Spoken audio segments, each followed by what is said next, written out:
యేసయ్య నామము మన ప్రాణరక్ష. ఎవరండి మన ప్రాణరక్ష? యేసయ్య నామం. నల్లతాలు ఎర్రతాలు కాదు.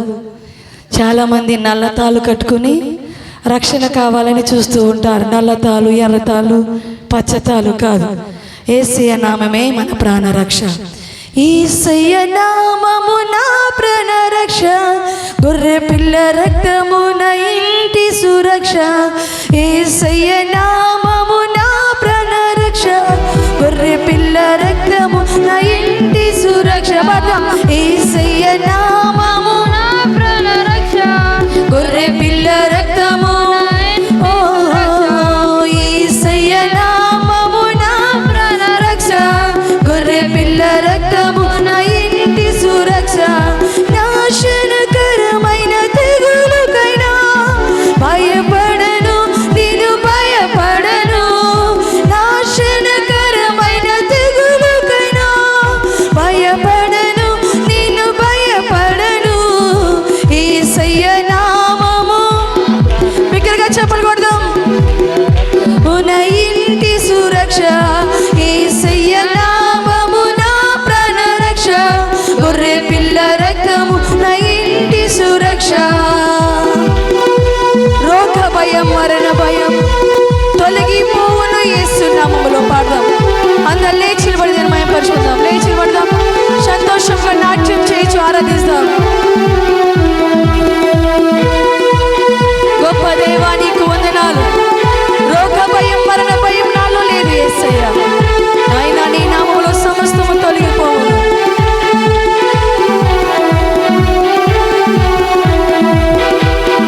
రోగ భయం మరణ భయం తొలగిపోవును యేసు నామములో. రోగ భయం మరణ భయం తొలగిపోవును యేసు నామములో. యేసయ్య నామము నా ప్రాణరక్ష, గొర్రె పిల్ల రక్తము నా ఇంటి సురక్ష. యేసయ్య నామము ప్రాణరక్ష, గొర్రె పిల్ల రక్తము నా ఇంటి సురక్ష. హల్లెలూయా, హల్లెలూయా, హల్లెలూయా. గొర్రె పిల్ల రక్తము మన ఇంటి సురక్ష. గేదె రక్తం లేకపోతే ఆ రక్తం ఈ రక్తము కాదు. యేసయ్య రక్తము మన ఇంటి సురక్ష. మీకు అర్థమవుతుందండి? బిగ్గరగా హల్లెలూయా చెప్దాం. హల్లెలూయా, హల్లెలూయా. అటువంటి నామమునున్న దేవుని ఆరాధిస్తున్నప్పుడు సంతోషంగా ఆరాధించండి. అవసరమైతే నాట్యం చేయొచ్చు, ఆరాధించండి. రోగ భయం మరణ భయం తొలగిపోవును యేసు నామములో. రోగ భయం మరణ భయం తొలగిపోవును యేసు నామములో. యేసయ్య నామము నా ప్రాణరక్ష, గొర్రె పిల్ల రక్తము నా ఇంటి సురక్ష. యేసయ్య నామముగా ప్రాణరక్ష, గొర్రె పిల్ల రక్తము నా ఇంటి సురక్ష.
యేసయ్యా యేసయ్యా యేసయ్యా నా యేసయ్యా యేసయ్యా నా యేసయ్యా యేసయ్యా నా యేసయ్యా హల్లెలూయా హల్లెలూయా హల్లెలూయా హల్లెలూయా హల్లెలూయా హల్లెలూయా హల్లెలూయా హల్లెలూయా హల్లెలూయా హల్లెలూయా హల్లెలూయా హల్లెలూయా యేసయ్యా యేసయ్యా యేసయ్యా నా యేసయ్యా యేసయ్యా గ్లోరీ ఓరి మసకురి అరబబా ప్రతి రోగము తొలగిపోవును గాక ప్రతి బలహీనత తొలగిపోవును గాక ప్రతి తప్పులు తొలగిపోవును గాక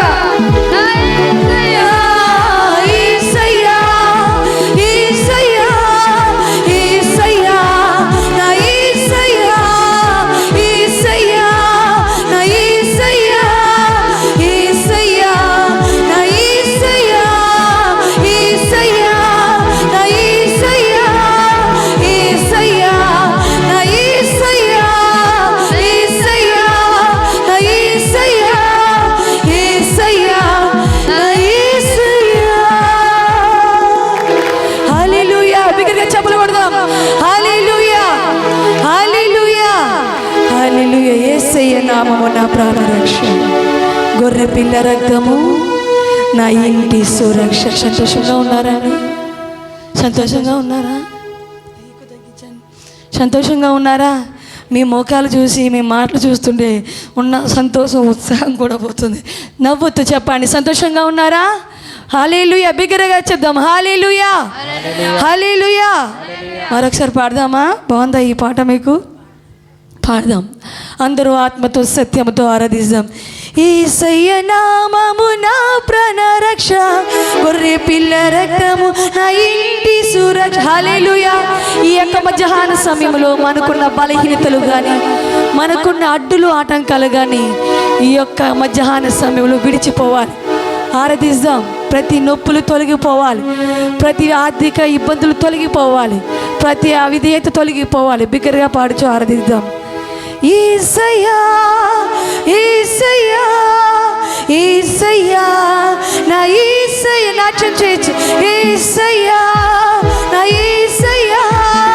యేసయ్య నాట్యం చేయండి యేసయ్యా యేసయ్యా నా యేసయ్యా యేసయ్యా నా యేసయ్య కదలండి యేసయ్యా నా యేసయ్యా యేసయ్యా నా యేసయ్యా హల్లెలూయా మీరు కదలకపోతే మీకున్న సమస్య ఈరోజు తొలగిపోదు మీరు కదిలితేనే మీకున్న సమస్య తొలగిపోదు ఒకవేళ మీకు కుర్చీలు అడ్డుగా ఉంటే పక్క పెట్టేసేయండి దేవుని సన్నిధానంలో దావీదు నాట్యం చేయించినప్పుడు తనకున్న బట్టలు కూడా మర్చిపోయాడంట మనం అన్నీ కలిగి ఉన్నాం కదండి ఆరాధిద్దాం అంత ఆత్మతో కాకపోయినా కొంచెం ఆత్మ అయినా పొందుకుందాం హల్లెలూయా యేసయ్యా యేసయ్యా యేసయ్యా నా యేసయ్యా యేసయ్యా నా యేసయ్యా యేసయ్యా నా యేసయ్యా యేసయ్యా నా యేసయ్యా నా యేసయ్యా యేసయ్యా నా యేసయ్యా తిరుగు యేసయ్యా నాట్యం చేయి యేసయ్యా యేసయ్యా నా యేసయ్యా నాట్యం చేయి యేసయ్యా నా యేసయ్యా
పాడదామా? యేసయ్య నామము నా ప్రాణ రక్ష, గొర్రె పిల్ల రక్తము అపాయమేమియు తరికి రాదు, కీడేదియు నా గదికి రాదు. చెప్దాం. అపాయమేమియు కీడేదియు నా గదికి రాదు, యేసయ్య నామము నా ప్రాణ రక్ష, గొర్రె పిల్ల రక్తము నా ఇంచి సురక్ష. యేసయ్యా, యేసయ్యా, ఈ రెండు చేతులు దేవుడు చాచి, నా యేసయ్యా, యేసయ్యా, యేసయ్యా, యేసయ్యా, నా యేసయ్యా, ఓ యేసయ్యా, నా ఇంటి సురక్షము నీవే తండ్రి, నా ప్రాణాధారము నీవే తండ్రి. ఓ నా స్థితిగతులు ఎరిగిన వాడానికి వందనాలు. ఓ నా పరిస్థితులు మార్చివేయి వాడానికి వందనాలు. నీకే వందనాలు చెప్దాం. వందనాలు, వందనాలు, వందనాలు చెప్దాం. అందరం నోరులు తెరిచి కంఠస్వరములతో బిగ్గరగా ఆరాధిస్తాం. హల్లెలూయా, హల్లెలూయా, హల్లెలూయా, హల్లెలూయా, హల్లెలూయా, హల్లెలూయా, హల్లెలూయా, హల్లెలూయా. ఏ తెగులు నీ గుడారమును సమీపించదన్నావు తండ్రి. నజరేయుడైన యేసుక్రీస్తు నామములో కలుగుచున్న ప్రతి భయమును, ప్రతి ఇబ్బందులను, ప్రతి రోగములను ప్రభువా నీ ప్రియ కుమార్తెలుండి కుమారుని తొలగిపోవును గాక. యేసు నామములో తొలగిపోవును గాక. ప్రతి భయము తొలగిపోవును గాక. ప్రతి ఎముకలలో ఉన్న ప్రతి బలహీనత తొలగిపోవును గాక. శరీరంలో పట్టి పీడిస్తున్న ప్రతి దురాత్మ శక్తులు తొలగిపోవును గాక నా తండ్రి. ఓ రియాందరవాసి కురియారాబాబాబాబారి మమమమ. ఓ గాయపడిన స్థలం నీ హస్తముంచుము తండ్రి. నీ హస్తముంచి స్వస్థపరచుము తండ్రి. ఓ నీ హస్తముతో తాకువా, నీ హస్తముతో కడిగివేయి తండ్రి. హల్లెలూయా, హల్లెలూయా, హల్లెలూయా, హల్లెలూయా. ఓ మహిమోన్నతుడానికి వందనాలు. హల్లెలూయా, హల్లెలూయా. ఓ మహిమోన్నతుడానికి వందనాలు దేవా. ఓ తండ్రి నా ప్రభు అనేక సంఘాన్ని ఉన్నామంటే కేవలం నీ కృప. బ్రతికి ఉన్నామంటే నీ కృప యేసయ్యా. బ్రతికి జీవిస్తున్నామంటే నీ కృప తండ్రి. నీ కృప లేదు మేమేం బ్రతిక ప్రభు, బ్రతకలేము యేసయ్యా. నీ చిత్తము లేదా మేము బ్రతకలేము తండ్రి. నీ చిత్తం ఉన్నది కనుక నేను బ్రతుకుతున్నాము దేవా. నీ కృప ఉన్నది కనుక నేను బ్రతుకుతున్నాము తండ్రి. అటువంటి కృపను అనుగ్రహించిన దేవానికి వందనములు చెల్లిస్తున్నాం. ఇదిగో నా ప్రభు వచ్చిన ప్రతి ఒక్క బిడ్డని దీవించి ఆశీర్వదించు నా ప్రభు. ప్రతి బిడ్డని ఆత్మతో నింపినందుకు వందనాలు యేసయ్యా. ప్రతి బిడ్డ నా ప్రభు మార్పు చెందిన వారి వల్ల తిరిగి వెళ్ళును గాక. ప్రతి బిడ్డని యొక్క సన్నిధానంలో పశ్చాత్తాప హృదయం కలిగి ఉండును గాక నా ప్రభు. ప్రతి బిడ్డని ప్రభు నీ సన్నిధానములు ఒప్పుకును గాక. నీ వాక్యము విని ప్రభు వాక్యానుసారముగా నడుచును గాక నా ప్రభు. అటువంటి భాగ్యము వచ్చిన ప్రతి ఒక్క బిడ్డకి దయచేసి రెండవని త్వరపెట్టి నడిపించమని యేసు నామమున ప్రార్థిస్తున్నాము తండ్రి. ఆమేన్, ఆమేన్. అందరూ దయచేసి కూర్చుందాం.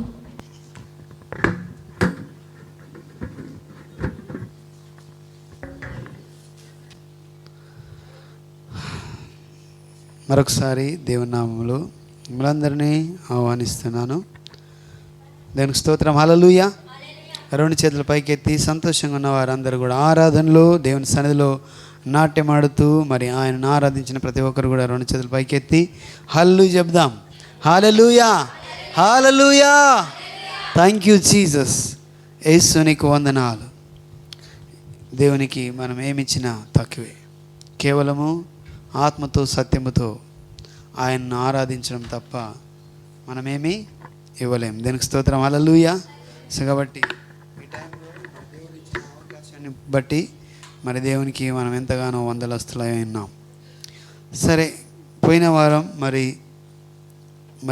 అభిషక్తులు దైవదాసులు మరి దేవుని చేత అభిషేకించబడి అనేక మందిని పురిగొల్పి అనేక ఆత్మలను దేవుని సన్నిధిలో మరి నడిపిస్తూ మరి పోయిన వారము మనం దీవించబడ్డాం. దేవుని ఒక వాక్యం ద్వారా నిజంగా అద్భుతమైన రీతిగా దేవుడు మనతో మాట్లాడాడు. యథార్థంగా జీవించాలి, న్యాయంగా జీవించాలి, భయభక్తులు కలిగి జీవించాలి. దీనికి స్తోత్రం. హల్లెలూయా. మాట వినాలి అని అనేకమైన 5-6 విషయాలను దేవుడు మనతో మాట్లాడాడు. దీనికి స్తోత్రం. హల్లెలూయా. ఈ దినం మరి కొమరగిరి పట్టణంలో అక్కడ కూడా అనేక మంది వెయిట్ చేస్తున్నారు కాబట్టి వారిని దీవించడానికి మరి స్థానిక సంఘంలో మరి దైవజనులు నడిపించబడ్డారు. క్షేమంగా మరి వెళ్ళడం జరిగింది. దేవునికి మహిమ కలుగును గాక. దేవునికి స్తోత్రం. హల్లెలూయా, హల్లెలూయా. ఈరోజు మరి అమ్మగారు మన మధ్యలో ఉన్నారు. ఆయనను మరి దేవునికి వందనస్తులుగా ఉన్నాం. ఆమెను బట్టి దేవునికి వందనాలు. దేవునికి స్తోత్రం. హల్లెలూయా. సో ఈ దినం మరి పోయిన వారం కాకుండా ఆటుపోయిన వారం ఏం చెప్పుకున్న వాక్యం? దేవునికి స్తోత్రం. హల్లెలూయా. ఎవరికి గుర్తుండదు మంచోళ్ళు, ఎందుకంటే ఎగ్జామ్ అప్పుడే రాసేసినాం కాబట్టి మర్చిపోతాం. దేవునికి స్తోత్రం. హల్లెలూయా. సో ఏంటంటే ఇంటిని గూర్చిన విషయాన్ని మనం ధ్యానం చేశాం. హల్లెలూయా. అదే వాక్యాన్ని ఆ వారం ధ్యానించలేకపోయాం కంటిన్యూస్గా. ఈరోజు మరొకసారి ఆ అంశంలో కొన్ని విషయాలను మనం మరొకసారి ఆ వాక్యాన్ని ధ్యానం చేద్దాం. కొంతమంది కుటుంబాలను దేవుని యొక్క బైబిల్లో నుంచి, దైవ గ్రంథంలో నుంచి కొన్ని కుటుంబాలు దేవుడు మన ముందులుంచి వారి వల్లే జీవించడానికి మనల్ని పురికొల్పునట్టుగా మనము దేవుని వైపు మన యొక్క ఆలోచన, మన లక్ష్యాన్ని, మన ధ్యాసను, ఆ యొక్క అటెన్షన్ మనం చూపిద్దాం. హల్లెలూయా. దేనికి స్తోత్రం.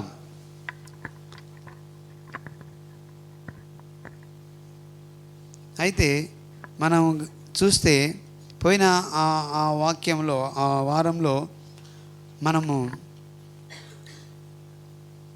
ఇల్లు కట్టుకోవడానికి చాలామందికి ఏముంటుందమ్మా? ఆశ ఉంటుంది. ఆశ కాదు, అది డ్రీమ్ అంటారు కదా. ఏమంటారు? ఒక డ్రీమ్గా ఉంది నా కళ. ఆ ఇల్లు ఇట్లా పట్టాలి, ఇట్లా మంచిగా ఉండాలి, బంగ్లాలాగా ఉండాలి, దానికి ఇన్ని అంతస్తులు ఉండాలి, ఇన్ని డోర్స్ ఉండాలి.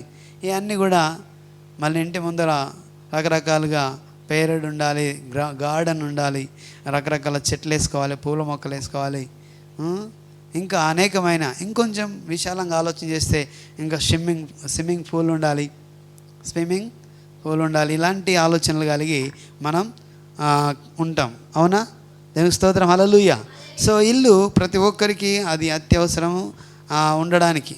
ఈ ఫిజికల్గా ఈ లోకంలో ఉండడానికి ఒక ఇల్లు ఉండాలని ప్రతి ఒక్కరు కలలుగంటారని మనము పోయిన వారంలో 3వ వారం క్రితం మనము ధ్యానం చేశాం. హల్లెలూయా. పోయిన వారం ధ్యానం చేసిన అంశాన్ని బట్టి ఎంతమంది దీవించబడ్డారు? ఆ వాక్యాన్ని నెమరు వేసుకున్నారా? హల్లెలూయా. 2 చేతులు పైకెత్తి హల్లెలూయా చెప్దాం. హల్లెలూయా, హల్లెలూయా. సో నేనైతే చాలా చక్కగా మరి దీవించబడ్డాను. ఎందుకంటే అద్భుతమైన రీతిగా యథార్థంగా, న్యాయంగా, భక్తితో, భయభక్తులు కలిగి అనే మాటలు నన్ను బలపరచడం జరిగింది. సో ఈరోజు వాక్యము ఇంటిని గురించి మనం ధ్యానం చేద్దాం. ఇల్లు అంటే ఓన్లీ బిల్డింగ్ కాదు అని మనము ధ్యానం చేశాం. అందులో ఎవరు ఉంటారు? కుటుంబస్తులు ఉంటారు. హల్లెలూయా. కుటుంబంలో పెద్దవాళ్ళు ఉండొచ్చు. ఇప్పుడు ఒకప్పుడు ఉమ్మడి కుటుంబంగా పిలువబడేది. హల్లెలూయా.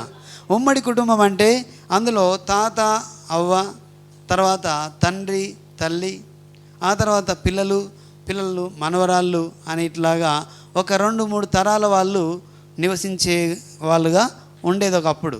హల్లెలూయా. సో అట్లా కుటుంబం అంతా ఉమ్మడిగా ఉండేది. మనవడు, మనవరాళ్ళు, తర్వాత ముని మనవలను చూసే వాళ్ళు కూడా ఉండేవాళ్ళు అనమాట. దీనికి స్తోత్రం. హల్లెలూయా. అలాగా ఆ కుటుంబంలో ఇలాగ మనుషులు ఉంటారు. ఎవరుంటారమ్మా? మనుషులైన కుటుంబ వ్యవస్థగా మనం కట్టబడతాం. సో అయితే ఇక్కడ మనం 127వ కీర్తనలో ఒక మాట చదువుకున్నాం. పోయిన వారము చదివిన మాటల్లో మరొకసారి ఆ మాటలను మనం గమనిస్తూ ముందుకెళ్దాం. దేవునికి స్తోత్రం. హల్లెలూయా. 27వ అధ్యాయంలో 127వ అధ్యాయం, కీర్తనల గ్రంథము 127వ అధ్యాయము మనం చదువుకున్నాం పోయిన వారం. దేవునికి స్తోత్రం. హల్లెలూయా. ఆ వాక్యంలో మొదటి మాట మనము చదువుకున్నాం. మరొకసారి అదే మాటలు మనం చదువుకుందాం. యెహోవా ఇల్లు కట్టించని ఎడల దాని కట్టువారి ప్రయాసము వ్యర్థమే. హల్లెలూయా. సో అనే మాట మనం చూసుకున్నాం. అంటే మనం కడతాం బిల్డింగు, మనం ఒకవేళ దాని దేవుని కృప లేకపోతే దాని కట్టువారి ప్రయాస వ్యర్థమే అని మనం పోయిన వారం కూడా చూసాం. అయితే మరి దేవుని కృపణ ద్వారా ఎక్కడ కట్టబడాలి ఆ ఇల్లు అనే విషయాన్ని, అంటే ఆ ఇంట్లో ఉన్న వాళ్ళు ఆ ఇల్లు ఎక్కడ కట్టబడాలి అని మనము గమనించాం. ఎక్కడ కట్టబడాలి అంట? హల్లెలూయా, దేవునికి స్తోత్రం. హల్లెలూయా. బండ మీద ఆ పునాది ఉండాలి. ఇల్లు యొక్క పునాది ఎక్కడ ఉండాలి? బండ మీద ఉండాలి. దేవునికి స్తోత్రం. హల్లెలూయా. ఆ బండ మీద ఉన్నప్పుడు అది ఈ లోకంలో ఉన్నటువంటి ఫిజికల్గా తుఫాన్ వచ్చినప్పుడు, వరదలు వచ్చినప్పుడు, గాలి విసిరినప్పుడు, దేవునికి స్తోత్రం. హల్లెలూయా, అది కూలిపోదు అని మనం విన్నాం. హల్లెలూయా. అది కూలిపోదు, ఎందుకంటే అది బండ మీద నిర్మించబడింది.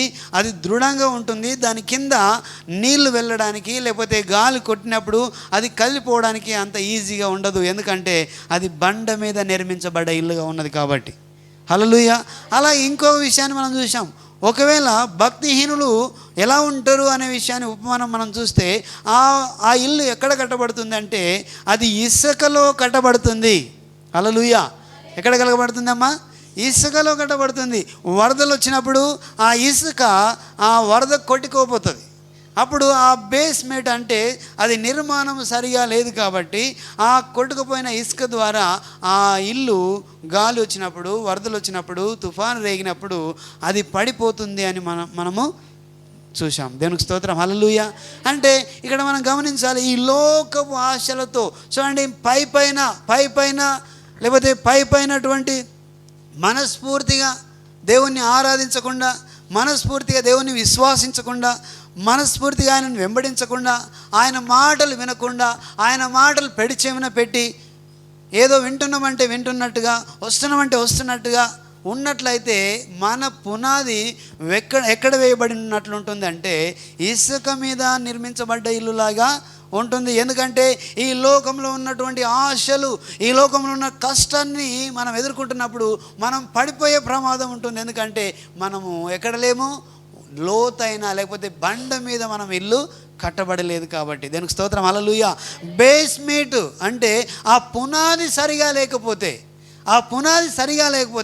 ఆ పునాది ఏమైపోతుందంటే పడిపోయే అవకాశం ఉంటుంది. దేనికి స్తోత్రం. హల్లెలూయా. మనం బండ మీద నిర్మాణము, ఆ పునాది బండ మీద ఉంటే, అంటే నిజంగానే నీవు ఆరాధిస్తే, నిజంగానే దేవుని వెంబడిస్తే, నిజంగానే ఆయనను వెంబడించి ఆయనను విశ్వసించి ఆయన మాట ప్రకారం మనం జీవిస్తే, హల్లెలూయా, అక్కడ బండ మీద ఇల్లు కట్టబడ్డట్లుంటుంది. ఈ లోకంలో ఉన్న కష్టాలు కానీ జాయ్, దీనికి స్తోత్రం. హల్లెలూయా. ఈ లోకంలో ఉన్న కష్టాలు కానీ నష్టాలు కానీ ఏమి చేయవంటే కొట్టిన, వరదలు వచ్చినా, వాన వచ్చినా ఏం జరగదు. దీనికి స్తోత్రం. హల్లెలూయా.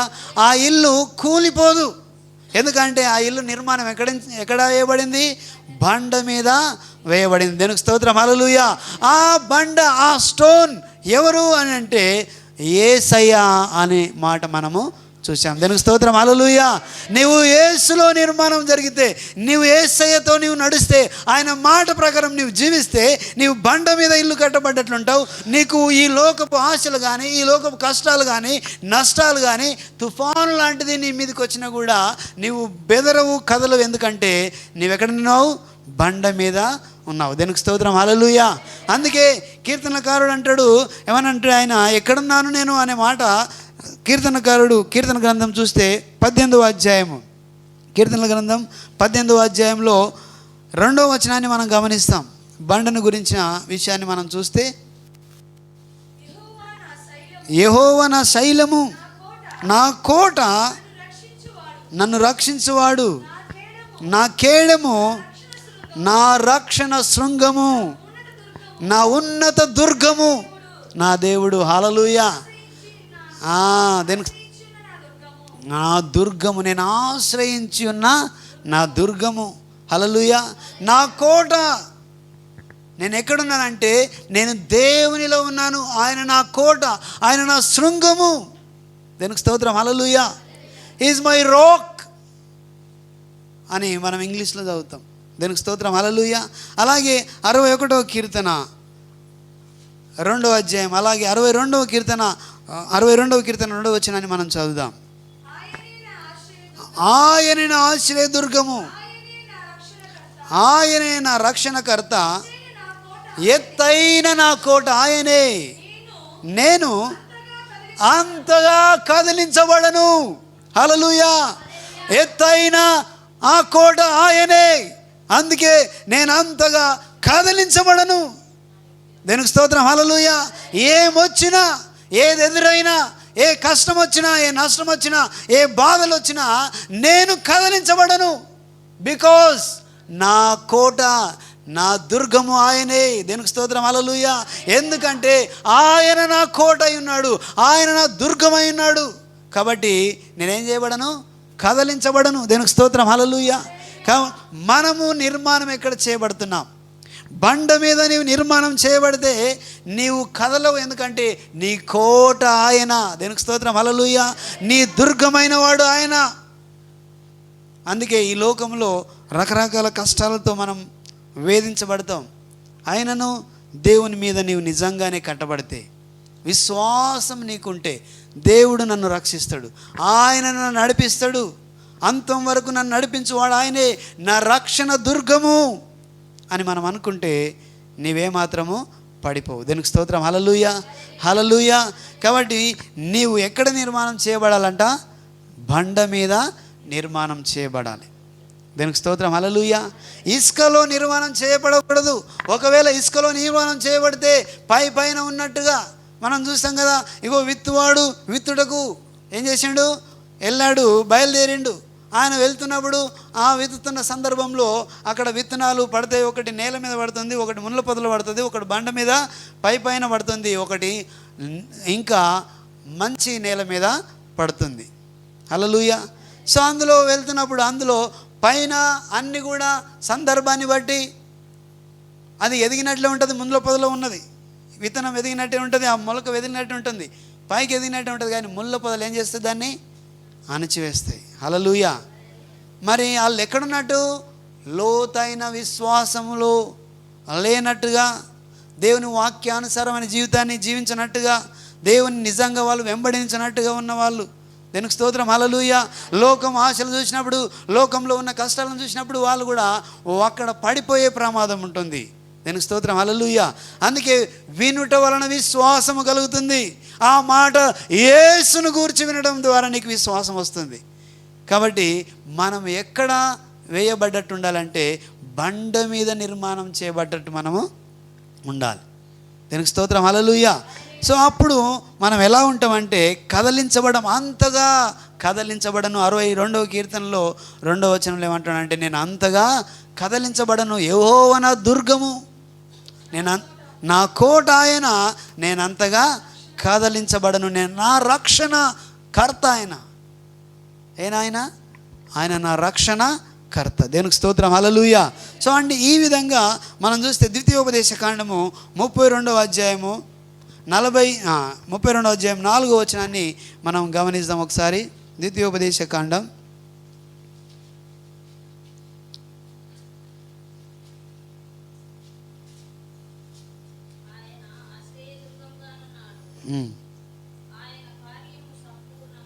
32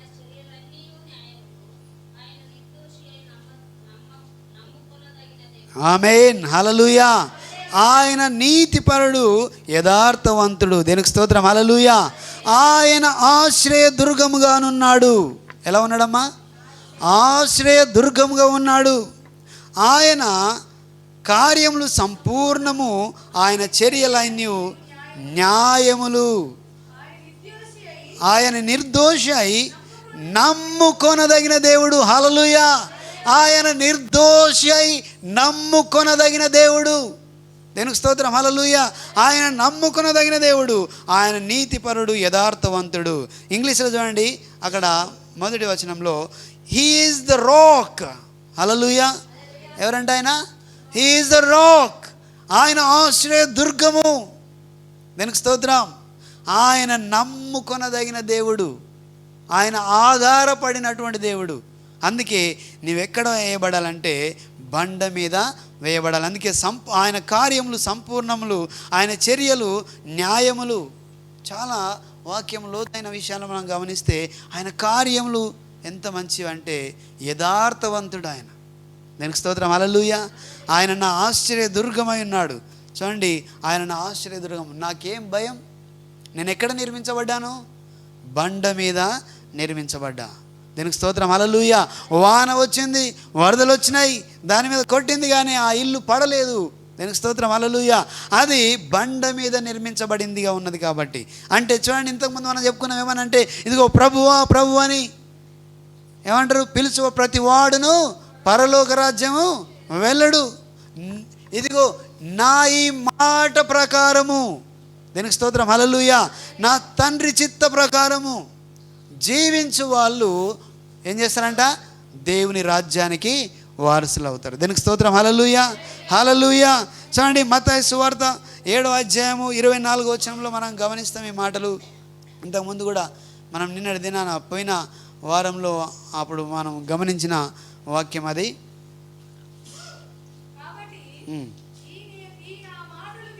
ఈ నా మాటలు విని వాటి చొప్పున చేయు ప్రతి వాడును బండ మీద తన ఇల్లు కట్టుకొనిన బుద్ధిమంతుని పోలియుండును. హల్లెలూయా. బండ మీద ఇల్లు కట్టుకొని ఉన్న బుద్ధిమంతుని పోలి ఉన్నాడు. దేవునికి స్తోత్రం, హల్లెలూయా. ఏమని? ఈ నా మాటలు వినువాడు వాటి చొప్పున చేయు ప్రతి వాడును. 2 విషయాలు మనం చూసినాం ఇంతకుముందు. ఈ మాటలు విని వాటి ప్రకారము చేయవారు. దీనికి స్తోత్రం, హల్లెలూయా. మాటలు విని ప్రకారం మామూలుగా అయితే వింటాం, వినడానికి ఖర్చు కాదు కాబట్టి. దీనికి స్తోత్రం, హల్లెలూయా. ఏం కదమ్మా, వినడానికి ఖర్చు కాదు, కాకపోతే ఓపిక కూడా కావాలి వినడానికి. దీనికి స్తోత్రం, హల్లెలూయా. ఓపిక ఉంటేనే వింటాం, లేకపోతే అబ్బాయి ఏం చెప్తున్నావు ఊకు, లేకపోతే ఎవరన్నా మాట్లాడుతుంటే ఊరికి అబ్బాబు నేను వినలేకపోతున్నారా బాబు, లేకపోతే నీ సోది వినలేకపోతున్నా, ఇంకా రకరకాల మాటలు మనం చెప్తాం, హల్లెలూయా. కానీ వినడానికి కూడా ఓపిక కావాలి. కానీ వినడానికి ఖర్చు లేదు కాబట్టి మనం మామూలుగా వింటాం చెప్పినప్పుడు. దీనికి స్తోత్రం, హల్లెలూయా. సో వినడం గురించి మళ్ళొకసారి తర్వాత చూద్దాం. వినడం కూడా చాలా గొప్ప విషయం. దీనికి స్తోత్రం, హల్లెలూయా. వింటున్నాం ఎందుకంటే దేవుడు వినమన్నాడు కాబట్టి వింటున్నాం. కానీ వినేం చేస్తున్నాం? ఒక చెవిలో వింటున్నాం, ఇంకో చెవిలో వదిలేసేవారుగా ఉంటున్నామా అనేది క్వశ్చన్. దీనికి స్తోత్రం, హల్లెలూయా. వింటున్నాం, ఒక చెవితో విని ఇంకో చెవితో వదిలేసేవారుగా ఉంటున్నామా అనేది క్వశ్చన్. దీనికి స్తోత్రం, హల్లెలూయా. ఇక్కడ చూడండి, విని వాటి ప్రకారము చెయ్యి ప్రతి వాడును తన ఇల్లు ఎక్కడ కట్టుకుంటాడంట? బండ మీద తన ఇల్లు నిర్మించబడ్డవాడుగా బుద్ధిమంతుణ్ణి పోలి ఉంటాడు. దీనికి స్తోత్రం, హల్లెలూయా. పోయిన ఒక 2-3 రోజుల క్రితం అది ఇక్కడ చెప్పొద్దేమో కానీ అక్కడ ఎందుకు చెప్పవలసి వస్తుందంటే, విని దాని ప్రకారం చేయవారుగా ఉండాలి.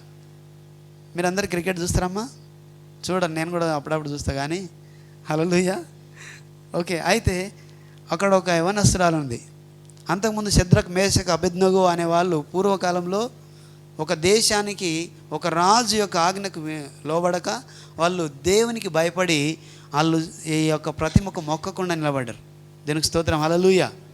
అయితే అలాగా మీ మధ్యలో ఇది సంచలనం అయిపోయింది. ఒక క్రికెటర్ ఆమె ఆడి మ్యాచ్ గెలిపించి అందరు ఆడినరు, ఆమె కూడా ఒక పాత్ర వహించింది. ఆమె ఇంతకుముందు నేను ఆ గ్రౌండ్లో యేసు ప్రభువును గురించిన సాక్ష్యం చెప్పడం వినలే. కానీ ఆమె ఎట్లా ఓపెన్గా అడిగిన వెంబడే, విలేకరులు అక్కడ ఉన్నటువంటి వాళ్ళు అడిగిన వెంబడే ఏం చెప్పింది? మొదటగా నా దేవునికి నేను వందనాలు తెలియజేస్తున్నాను, నన్ను దేవుడు నడిపించిండు, హల్లెలూయా. తర్వాత బైబిల్లోనున్న స్క్రిప్చర్ను కూడా ఆమె చెప్తూ మాట్లాడింది. దీనికి స్తోత్రం, హల్లెలూయా. ఎంత సంతోషం వేసిందంటే, అంటే మనం ఎలా ఉండాలంటే విని అనుసరించేవారుగా ఉండాలి. ఇంతమంది ఉన్నారు కదా, ఎవరేమనుకుంటారో ఎందుకులే ఇప్పుడు ఆయన గురించి, నా కోచ్ ఇవాళ వీళ్ళందరూ అని చెప్పి నా తోటి వాళ్ళు, నా టీం అంతా నన్ను ఎంకరేజ్ చేసింది అని అనొచ్చు కదా.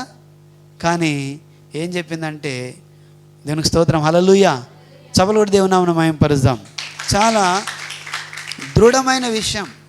ఆమె నిలబడింది, విని అక్కడ సాక్షిగా నిలబడ్డది. నా దేవుడు నడిపించాడు, నన్ను క్యారీ ఫార్వర్డ్ చేసిండు. నాకు నేను బలహీనరాలను, కానీ నా దేవుడు నన్ను బలపరిచి నడిపించిండు అని చెప్పి మొత్తం 1000 లక్షల జనాభా ముందల సాక్ష్యం చెప్పింది. దానికి స్తోత్రం, హల్లెలూయా. సో ఎంత గొప్ప విషయం అంటే, యవనస్తురాలు మన యవన జీవితంలో నీవుంటున్న ఫీల్డ్లో, నేనుంటున్న ఆ యొక్క వర్క్లో మనం ఏం చేయబడాలంటే దేవునికి సాక్షిగా నిలబడాలి. దీనికి స్తోత్రం, హల్లెలూయా, హల్లెలూయా. సో విని దాన్ని అనుసరించేవారుగా ఉండాలి. విని అనుసరించేవారు ఇలాగుంటారు, దేవుణ్ణి మహిమపరిచేవారుగా ఉంటారు. దీనికి స్తోత్రం, హల్లెలూయా. దేవునికి సాక్షిగా నిలబడేవారుగా ఉంటారు. ఇక్కడ మనం గమనిస్తున్నాం, శద్రకు, మేషకు, అబేద్నెగో అనే వాళ్ళు దేవుని యందు విశ్వాసము, మామూలు విశ్వాసం కాదు, లోతైన విశ్వాసంలో వాళ్ళు అంటారు, ఇదిగో రాజా, మేము చనిపోతామేమో కానీ మేమేం చేయము, ఆ ప్రతిమకు మొక్కం. హల్లెలూయా. మా దేవుడు రక్షించడానికి సమర్థుడు, ఆయన నమ్మదగిన దేవుడు. కానీ ఈ యొక్క అగ్నిగుండంలో నుంచి మనం రక్షించకపోయినా సరే కానీ మేమేం చేస్తామంటే ఆ ప్రతిమకు మొక్కం అని నిలబడ్డారు. దానికి స్తోత్రం, హల్లెలూయా. అంటే విని దాని ప్రకారం చేసేవారుగా ఉన్న ప్రతి ఒక్కరు ఎక్కడ కట్టబడతారంట, తన ఇల్లును బండ మీద కట్టబడ్డ వాళ్ళలాగా ఉంటారు. దేనికి స్తోత్రం, హల్లెలూయా. వాన వచ్చింది, వరదలు వచ్చినాయి, అనేకం వచ్చినాయి, కానీ ఆ ఇల్లు పడలేదు. ఎందుకంటే ఆ ఇల్లు బండ మీద నిర్మించబడింది. దేనికి స్తోత్రం, హల్లెలూయా. ఇంట్లో ఉన్న వాళ్ళందరూ కూడా మనమే ఉంటాం, మనుషులు ఉంటారు. ఇగో ఇంట్లో ముఖ్యమైన వాళ్ళ గురించి మనం ఇప్పుడు మాట్లాడబోతున్నాం. ఇంటి యజమానుడు చాలా ప్రాముఖ్యమైన వాళ్ళు, ఇంటి యజమానురాలు చాలా ప్రాముఖ్యమైన వాళ్ళు. ఎందుకంటే ఇల్లు వారి ద్వారా కట్టబడుతుంది. దేవుని కృప చేత వాళ్ళు నడిపించబడతారు. వారు ఒకవేళ దేవుని మాట విని వారు నడుచుకుంటే ఆ కుటుంబం బండ మీద నిర్మించబడ్డ పునాది బండ మీద ఉన్నట్టుగా ఉంటుంది. కాబట్టి ఆ ఇంట్లో ఉన్న ప్రతి సమస్యకు పరిష్కారం దొరుకుతుంది. వాళ్ళు నడుస్తారు, తర్వాత వాళ్ళ పిల్లలు వాళ్ళను వెంబడిస్తారు, తర్వాత వాళ్ళ పిల్లలు వాళ్ళను వెంబడిస్తారు. ఎందుకంటే దేవుని యొక్క వాక్యానుసారంగా వాళ్ళు నడుచుకుంటున్నారు కాబట్టి. దేనికి స్తోత్రం, హల్లెలూయా. సో కుటుంబంలో ఆ ఇంట్లో ఉన్న యజమానురాలు చాలా ప్రాముఖ్యమైన వాళ్ళు. దేనికి స్తోత్రం, హల్లెలూయా. సో నీవు ప్రాముఖ్యం. ఒకసారి పక్కకు మళ్ళీ పక్క వాళ్ళకు చూసి ఏం చెప్పాలి, నీవు చాలా ప్రాముఖ్యమైన వాడవు, నీవు చాలా ప్రాముఖ్యమైన దానివి మీ ఇంట్లో అని చెప్పండి. ఏమనాలి, మీ ఇంట్లో నీవు చాలా చాలా ప్రాముఖ్యమైన వాడవు. చెప్పండి ఒకసారి అందరా, పక్కల మాట్లాడండి. గుడ్. దానికి స్తోత్రం, హల్లెలూయా. మాట్లాడినరా వెరీ గుడ్. ఇప్పుడు నీవన్, నేను చాలా ప్రాముఖ్యమైన దాన్ని దేవుని ఇంట్లో. ఎక్కడ? ఆమేన్, హల్లెలూయా. నీవు చాలా ప్రాముఖ్యమైన వాడవు, నీవు దేవుని ఇంట్లో అని నీవు చెప్పు. నిజంగా నీవు చాలా ప్రేషియస్ టు గాడ్. నీవు దేవునికి అమూల్యమైన వాడు, అమూల్యమైన దానివి. దానికి స్తోత్రం, హల్లెలూయా. ఇల్లు చూడండి, మనం ద్వితీయోపదేశ కాండములో మనం ఇంతకుముందు చూసాం. అలాగే మరొకసారి ఒక వాక్యాన్ని మనం గమనిద్దాం. ద్వితీయోపదేశ కాండం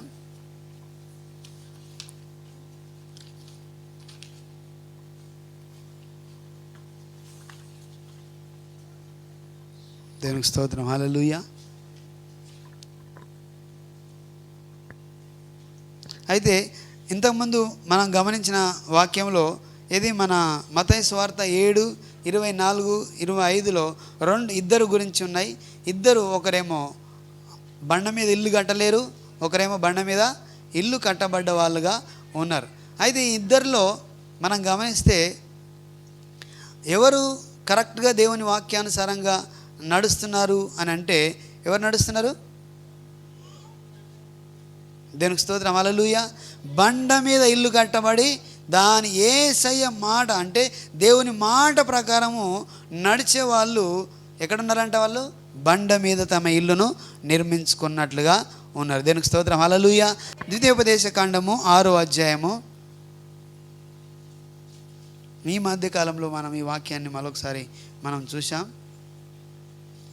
6వ అధ్యాయాన్ని మనం చూద్దాం. 2వ వచనాన్ని లేదా మొదటి నుంచి కూడా ఒకసారి చదివితే, నీవును నీ కుమారుడును నీ కుమారుని కుమారులను నీ దేవుడైన యెహోవాకు భయపడి, హల్లెలూయా, నీ దేవుడైన యెహోవాకు భయపడి నేను నీకు ఆజ్ఞాపించు ఆయన కట్టడలన్నీయు ఆజ్ఞలన్నీయు నీ జీవిత దినములన్నిట గైకొనుచు నీవు దీర్ఘాయుష్మంతుడగునట్లు మీరు స్వాధీనపరచుకొనుటకు ఏరు దాటి వెళ్ళుచున్న దేశమందు మీరు జరుపుకొనుటకు మీకు బోధింపవలనని మీ దేవుడైన యెహోవా ఆజ్ఞాపించిన ధర్మం అంతయు, అనగా కట్టడలు విధులు ఇవే. హల్లెలూయా, హల్లెలూయా. యజమానునితో దేవుడు మాట్లాడుతున్నాడు, ఇంటి యజమానునితో దేవుడు మాట్లాడుతున్నాడు. ఇగో చూడండి, నీవును నీ కుమారులను దేవునికి స్తోత్రం, హల్లెలూయా.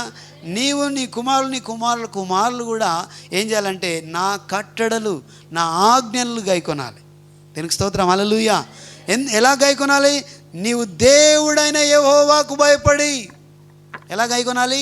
నీ దేవుడైన యెహోవాకు భయపడి ఈ అన్నిటిని కూడా నీవు చేసినట్లయితే ఇదిగో నీవు దీర్ఘాయుష్మంతుడవు అవుతావు. హల్లెలూయా, దీనికి స్తోత్రం, హల్లెలూయా. తర్వాత నీవు ఏం చేయబడతావు అంటే ఇక్కడ రాయబడ్డ 3వ వచనంలో, కాబట్టి ఇజ్రాయేలు నీ పితరుల దేవుడైన యెహోవా నీవుతో చెప్పిన ప్రకారము పాలు తేనెలు ప్రవహించు దేశంలో మేలు కలిగి బహుగా అభివృద్ధి నొంది నీవు వాటిని ఆమేన్, హల్లెలూయా, హల్లెలూయా. నీవు బహుగా అభివృద్ధి చెందాలంటే నీవు నీ పిల్లలు కూడా ఏం చేయాలంటే ఆయన కట్టడలను ఆయన ఆజ్ఞలను గైకొనాలి. ఇది ఏమన్నాడు? నా మాట ప్రకారం జీవించిన ప్రతి వాడును బండ మీద ఇల్లు కట్టుకున్న వాడుగా ఉంటాడు. ఆ తర్వాత ఏమన్నాడంటే మనం గమనిస్తే ఇంకా మనము డైరెక్ట్గా ఒకసారి చూద్దాం. 4వ వచనం, ఇజ్రాయేలు వినుము, మన దేవుడైన అద్వితీయుడగు యెహోవా నీ పూర్ణ హృదయముతోను నీ పూర్ణ ఆత్మతోను మీ పూర్ణ శక్తితోను నీ దేవుడైన యెహోవాను ప్రేమించవలెను. హల్లెలూయా, హల్లెలూయా. నీ పూర్ణ హృదయంతోను నీ పూర్ణ ఆత్మతోను నీ పూర్ణ శక్తితో బలమంతటితో, దీనికి స్తోత్రం, హల్లెలూయా. ఏం చేయాలంట? యెహోవాను ప్రేమించాలి. ఇంకో దగ్గర ఏముంటుందంటే నన్ను ప్రేమిస్తే నా ఆజ్ఞలను గైకొన్నట్టే. దీనికి స్తోత్రం, హల్లెలూయా. ఆయనను ప్రేమిస్తే ఆయన ఆజ్ఞలు గైకొన్నట్టు. ఎందుకంటే ఆయన ప్రేమ చాలా అపారమైనది, అగాపే ప్రేమ, నీ కొరకు తనను తాను ఇచ్చుకున్న ప్రేమ. వి కెనాట్ కంపేర్, మనం దాన్ని పోల్చలేం దేనితోటి, అంత ప్రేమ. కాబట్టి ఆయనను ప్రేమిస్తే ఆయన ఆజ్ఞలను గైకొన్న వారం అవుతాం. ఆ తర్వాత ఇంకేమన్నాడంటే కింద 7వ వచనంలో, నీవు నీ కుమారులకు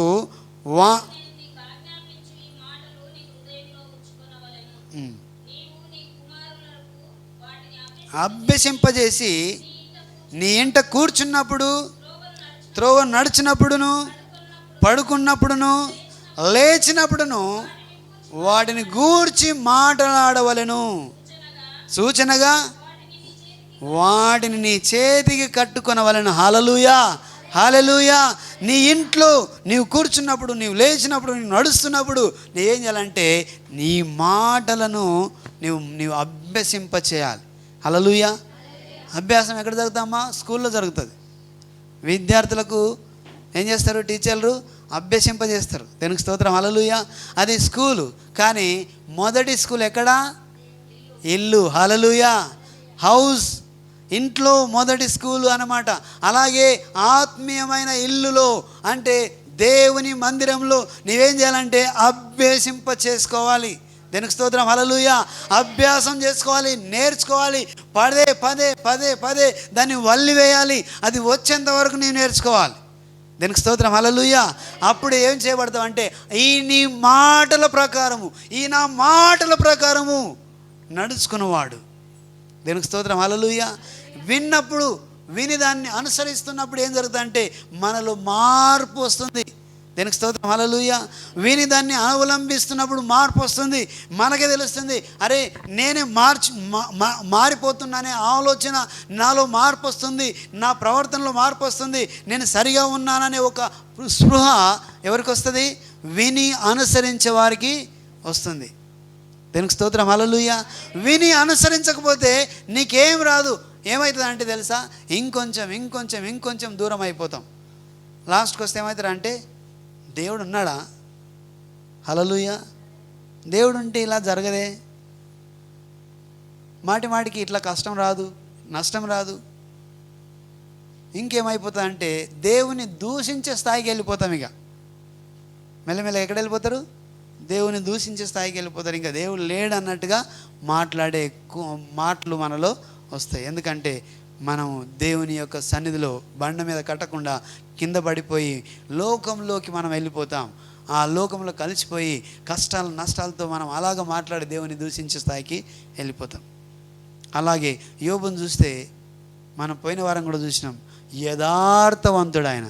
హల్లెలూయా, హల్లెలూయా. యథార్థవంతుడు. ఉన్నాయన్నీ కూడా, ఇదిగో ఒకడు వచ్చి అన్నాడు, అయ్యా ఇల్లు కూలిపోయింది, ఇగో రాజ్యం పడిపోయింది, అంత అయిపోయింది, ఇదంతా అయిపోయింది అంటే, పిల్లలందరూ చనిపోయినాను అంటే కూడా దేవుడు ఇచ్చెను, దేవుడు తీసుకున్నాడు. అంటే ఎంత యథార్థత ఉంటే ఆ మాటలు మనం మాట్లాడదాం. అంటే ఆయన దేవుడు ఎవరో ఆయనకు తెలిసిన వాడై ఉన్నాడు. దానికి స్తోత్రం, హల్లెలూయా. ఆయన ఎక్కడ నిర్మించబడి ఉన్నాడంటే బండ మీద తన ఇల్లును నిర్మించుకున్నవాడుగా ఉన్నాడు. దానికి స్తోత్రం, హల్లెలూయా. ఆయన పునాది దేవునిలో నిలబడి ఉన్నాడు. కాబట్టి ఆయన పైకి భక్తిపరుడుగా లేడు. ఇదిగో పైన చూస్తున్నప్పుడు భక్తిపరుడుగా లేదు, పైకి మాట్లాడేవాడుగా లేడు.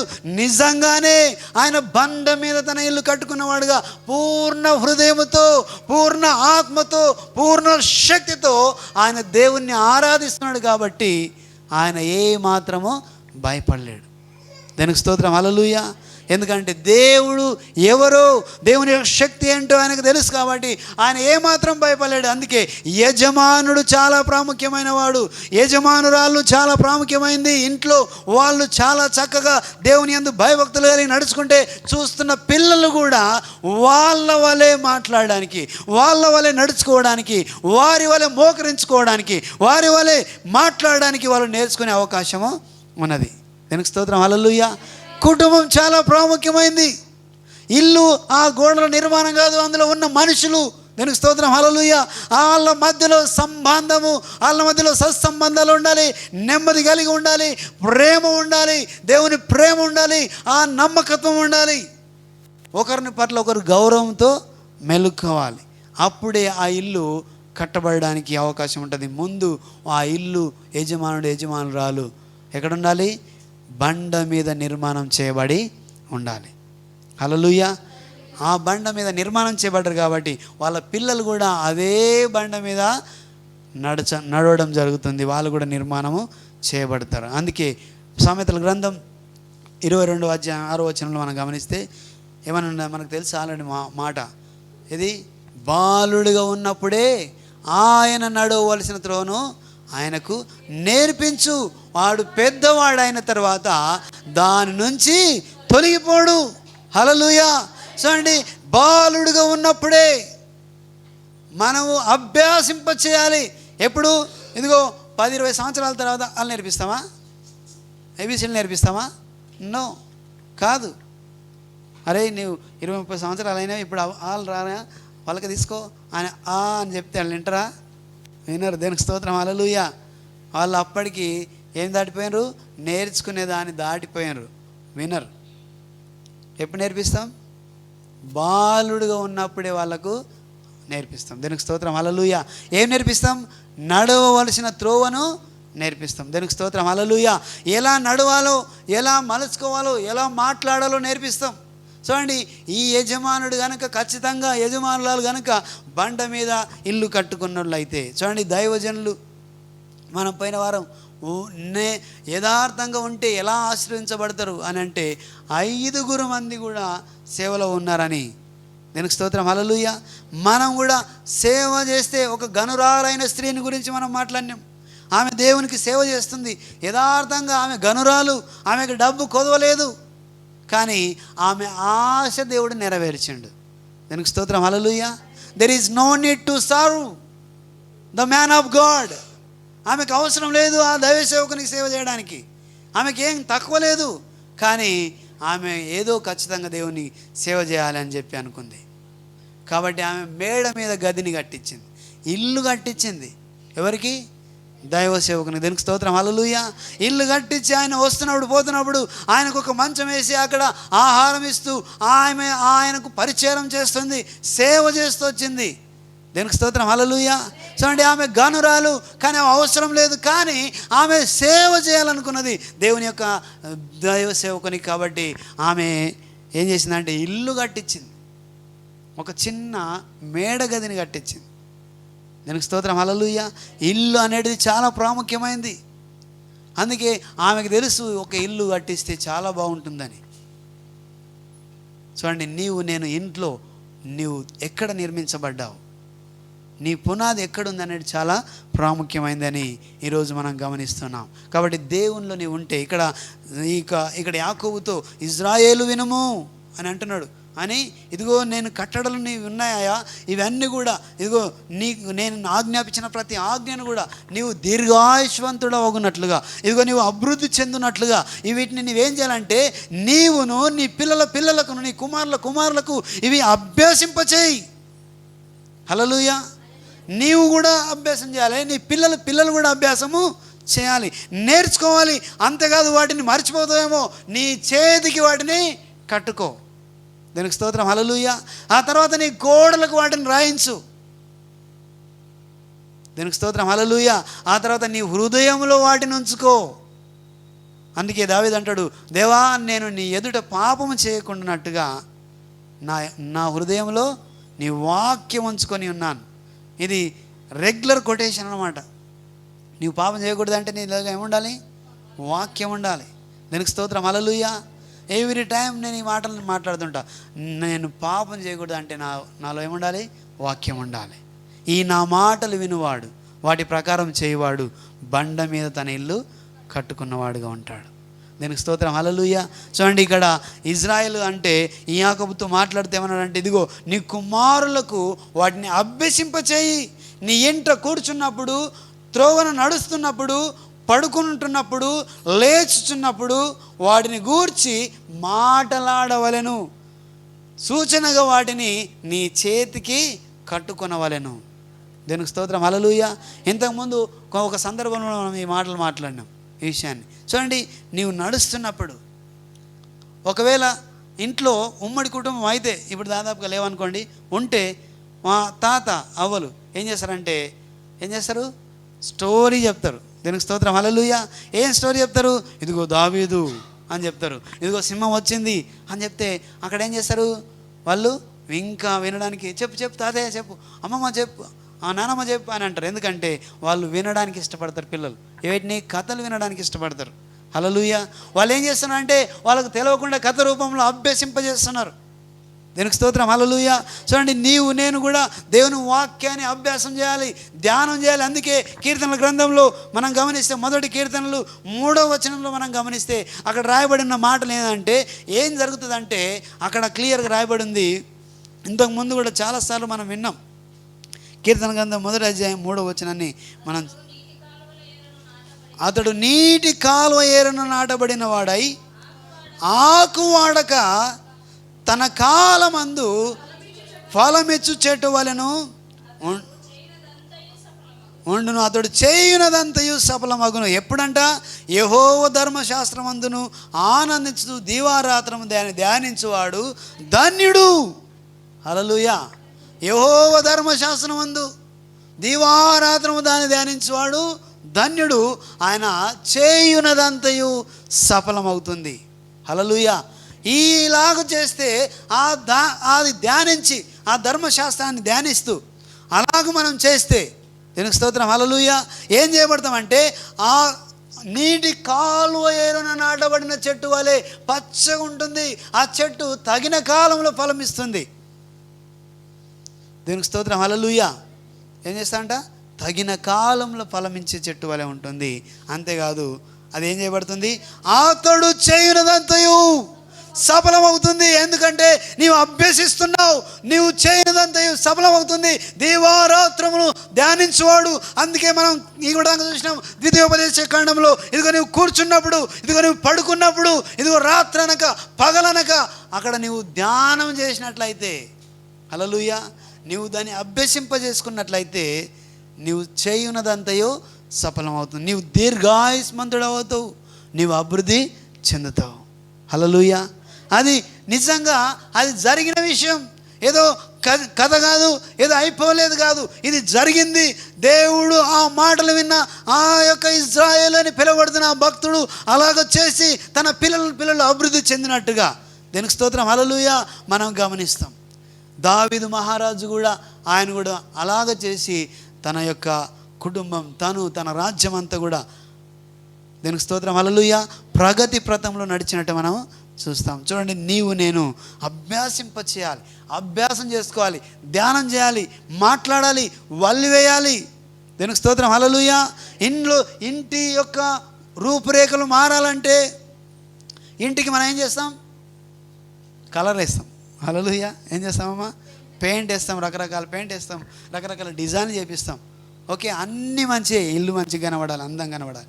ఇంట్లో ఉన్న మనుషులు కూడా, హల్లెలూయా, ఇంట్లో ఉన్న మనుషులు కూడా అందంగా కనబడాలి, వాళ్ళు టాలెంట్గా ఉండాలి, వాళ్ళు అభివృద్ధి చెందాలి. ఎప్పుడు చీకిపోయినట్టు, ఎప్పుడు ఏదో అడుగుతున్నట్టు, ఏదో పోయినట్టుగా, లేకపోతే ఏదో అయిపోయినట్టుగా ఏడుస్తున్నట్టుగా ఉంటే ఆ ఇల్లు ఎంత మేడాల గది అయినా, ఎంత అందమైన ఇల్లు అయినా కూడా ఏం లాభం? హల్లెలూయా. కాబట్టి ఇంట్లో ఉన్న నీవు నేను కూడా దేని చేత నడిపించబడాలి?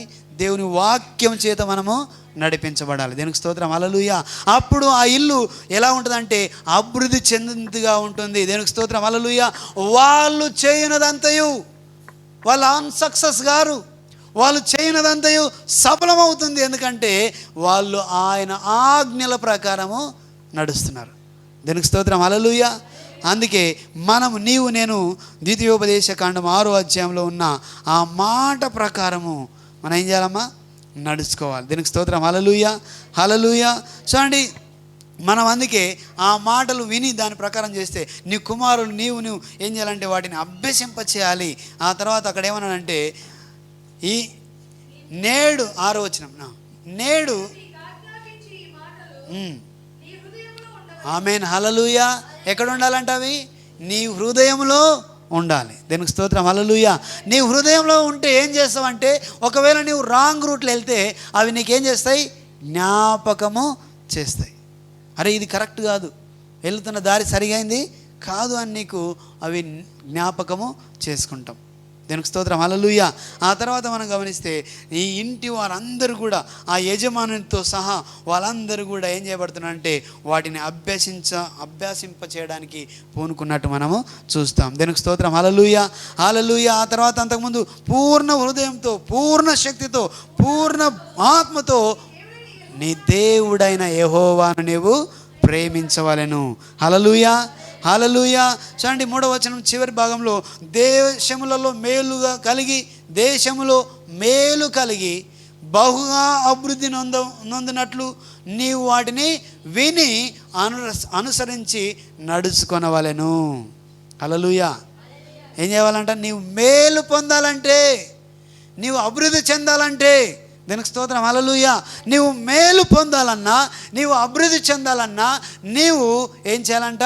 వాటిని విని అనుసరించి నడుచుకోవాలను. దీనికి స్తోత్రం, హల్లెలూయా. వాటిని విని అనుసరించి నడుచుకోవాలి. ఏం చేయబడతావు అప్పుడు? నీవు మేలు 3వ వచనంలో మనం చూస్తే, ఇజ్రాయేలు నీ పితరుల దేవుడైన యెహోవా చెప్పిన ప్రకారము పాలు తేనెలు ప్రవహింపు దేశములో మేలు కలిగి బహుగా అభివృద్ధి నొందినట్లు. ఆమేన్, హల్లెలూయా. చప్పలు కొట్టి ఒకసారి దేవుని నామమును మహిమపరుద్దాం. ఎందుకంటే మేలు జరగాలి, నీకు మేలు చెందాలి, నువ్వు మేలు పొందుకోవాలి, నీవు అభివృద్ధి చెందాలి. ఎవరు ఇష్టపడరమ్మా? మేలు జరగాలి, మేలు పొందుకోవాలని ఇష్టం లేని వాళ్ళు ఎవరు ఉన్నారు ఇక్కడ? అందరూ మేలు కావాలి, అందరూ కూడా అభివృద్ధి చెందాలి. డెవలప్ ఏం చేయాలి? అభివృద్ధిలోకి రావాలి.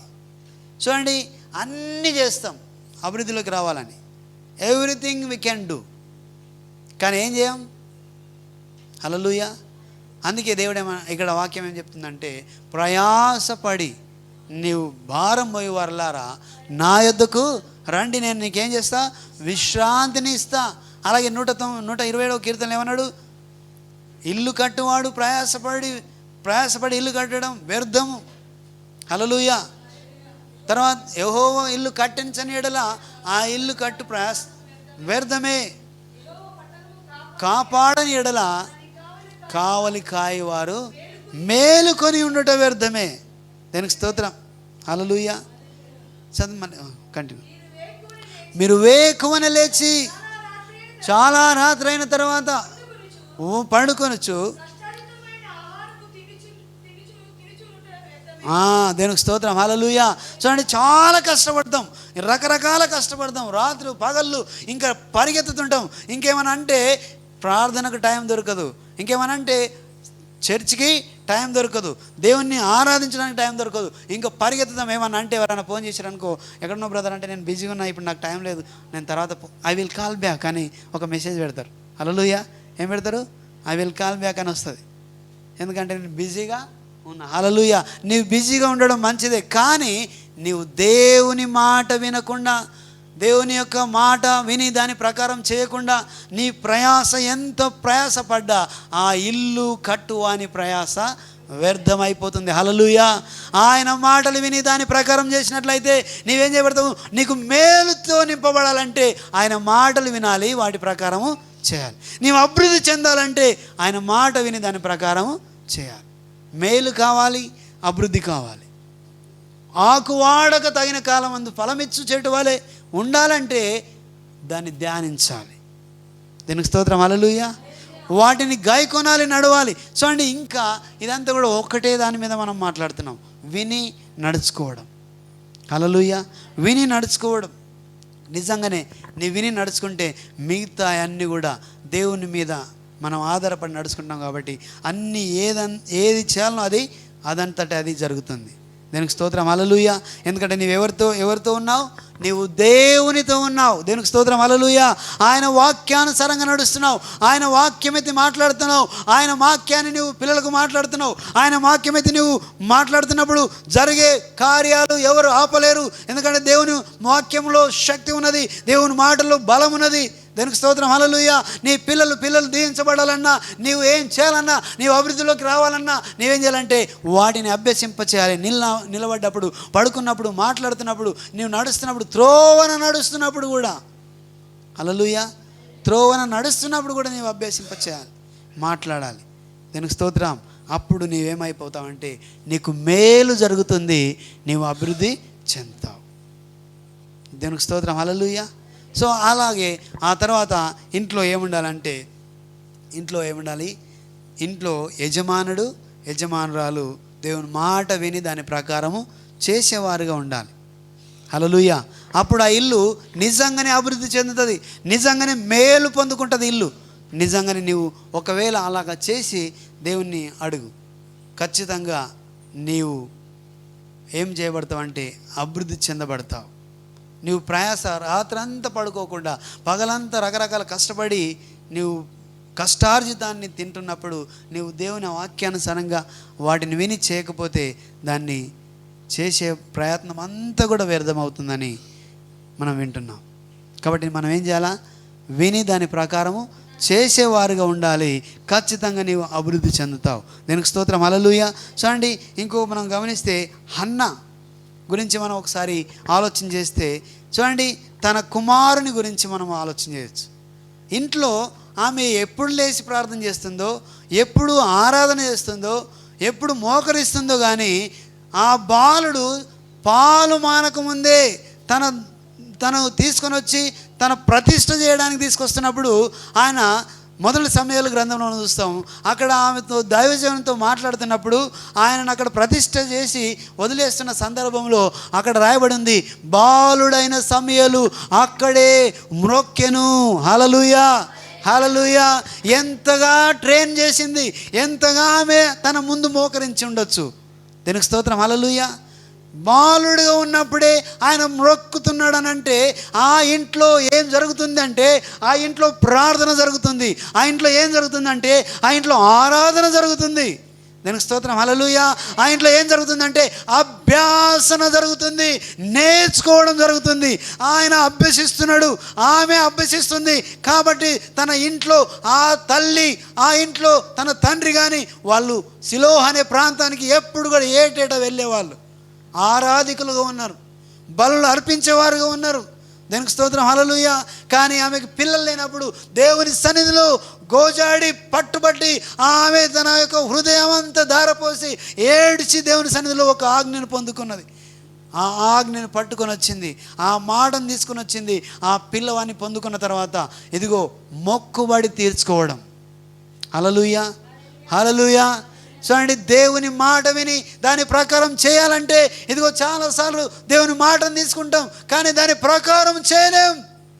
మనం ఏం చేస్తామంటే ప్రభువా ఈ మొక్కుబడి ఇది అయ్యిందంటే ఒకవేళ ఇదిగో ఈ సంవత్సరం ఇది జరిగితే నేను ఇలా ఉంటాను తండ్రి అని మనం ఏం చేసుకుంటాం, ఒప్పందం చేసుకుంటాం.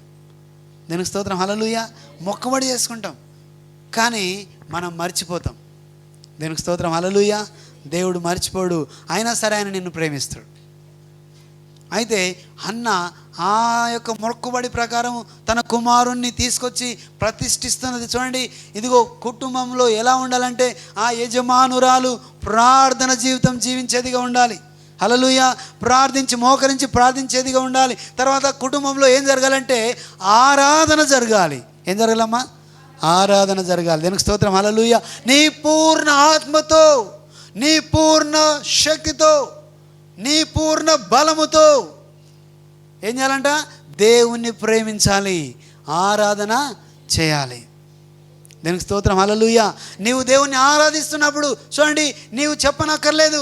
నీవు పాట పాడుతున్నప్పుడు, నీవు ఒకవేళ నీ దగ్గర డ్రమ్ము లేకున్నా కంజరున్న ఇంకేదన్నా ఉన్నా దాన్ని కొడుతూ నీవు పాడుతున్నప్పుడు నీకున్న కుమారులు కానీ చిన్న పిల్లలుగా ఉంటున్నా వాళ్ళు కొంచెం ఏ పెద్ద అయినా కూడా వాళ్ళు కూడా నీతో పాటు కూడా ఏం చేస్తారంటే వాళ్ళు చప్పట్లు కొడతారు. దానికి స్తోత్రం, హల్లెలూయా.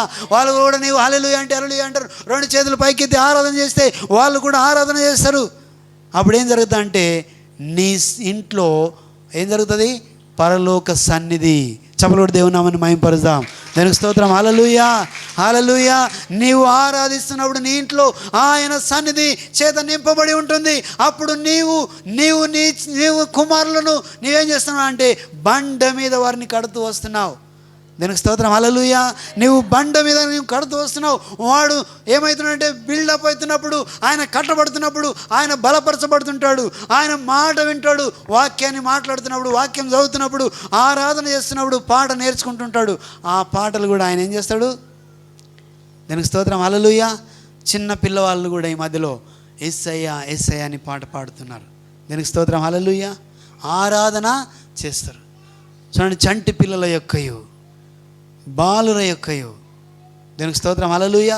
స్తుతుల మీద ఆయన ఆసీనుడిగా ఉన్నాడు, దుర్గము నిర్మించువాడై ఉన్నాడు. దానికి స్తోత్రం, హల్లెలూయా. నీవు ఆరాధన చేస్తే నీకున్న పిల్లలు కూడా ఆరాధన చేస్తారు. వాళ్ళు చిన్నతనంలో ఈ ఆరాధనలో మోకరించిన వాడు పెద్దగానే తర్వాత కూడా ఖచ్చితంగా ఒక రోజు వస్తే ఒకవేళ ఆయన ఆ రీతిగా ఉంటే మోకరించి ప్రార్థన చేస్తాడు, ఆరాధన చేస్తాడు. ఇంట్లో ఏం జరగాలంటే ప్రార్థన జరగాలి. దానికి స్తోత్రం, హల్లెలూయా. ఇంట్లో ప్రార్థన జరగాలి, నీవు ఆరాధన చేయాలి, వాక్యం చదవాలి. చూడండి, నిజంగానే ప్రతిదినం ఒకసారి ఒక వారము అక్కడక్కడ ఒక్కొక్క రోజు చేయమేమో కానీ దాదాపుగా ప్రతిదినము సాయంకాలం ఏం చేస్తాం? ఆరాధన చేస్తాం. దేవునికి స్తోత్రం, హల్లెలూయా. మీరు కూడా ప్రతి ఒక్కరు ఏం చేయాలంటే ఇంట్లో ఆరాధన చేయాలి. ఇదిగో పాటలు పాడాలి, దేవుని నామాన్ని మహిమపరచాలి. రెండు చేతులు ఎత్తి మనం దేవుని నామాన్ని మహిమపరిస్తే వాళ్ళు కూడా రెండు చేతులు ఎత్తి దేవుని నామాన్ని మహిమపరుస్తారు. ఆ ఇంట్లో ఉన్న సమస్యలు, ఆ ఇంట్లో ఉన్న నష్టము, ఆ ఇంట్లో ఉన్న కట్టుబాట్లు, ఆ ఇంట్లో ఉన్న చీకటి అంధకార క్రియలు అన్నీ కూడా పటాపంచలైపోయి పారిపోతాయి. ఎందుకంటే నీవు దేని చేత నిర్మించబడుతున్నావు అంటే దేవుని సన్నిధి చేత నీవు ఇంటిని నిర్మిస్తున్నావు. దేనికి స్తోత్రం, హల్లెలూయా, హల్లెలూయా. అప్పుడు ఏం జరుగుతుందంటే నెమ్మది ఆ ఇంట్లోకి వస్తుంది, సమాధానం ఆ ఇంట్లోకి వస్తుంది, ఆ ఇంట్లో దేవుని సన్నిధి చేత నింపబడుతుంది. దేవునికి స్తోత్రం, హల్లెలూయా. ఇంట్లో ఆరాధన జరగాలి. చూడండి, నిజంగానే హన్న ఆమె ఎంత ప్రార్థన చేసింది, ఎంత పాటలు పాడింది. ఆయన అంత మొక్కడానికి, బాలుడిగా ఉన్న ఆయన మొక్కడం. నీవు ఒక రోల్ మోడల్. ఇంట్లో మనమే ఒక రోల్ మోడల్గా ఉండాలి. దీనికి స్తోత్రం, హల్లెలూయా. ఇంట్లో ప్రతి పిల్లవాడిని, ప్రతి అమ్మాయిని అబ్బాయిని కూడా మనం పురిగొల్పేవారుగా ఉండాలి. ఎందుకంటే ఇల్లు దీవించబడాలి. నీ ఒక్కడవే కాదు. దేనికి స్తోత్రం, హల్లెలూయా. నీ ఒక్కదానివి కాదు, ఇల్లు మొత్తం దీవించబడాలి. కాబట్టి నేను అభ్యసింపచేసేవారుగా ఉండాలి. అప్పుడు ఖచ్చితంగా ఇల్లు దీవించబడుతుంది. అన్న కోరుకున్నట్టుగా జరిగింది. కాబట్టి ఆమె ఏదైతే ఒప్పుకుందో ఆ ఒప్పుకోలు మొక్కుబడిని మొక్కించడానికి మనం చూస్తే మొదటి సమూయేలు గ్రంథంలో ఈ మాట మనం చూద్దాం. ఒకసారి తీసి చూస్తే ఇంకా బాగుంటుంది. మొదటి సమూయేలు గ్రంథం 1వ అధ్యాయం మనం గమనిస్తే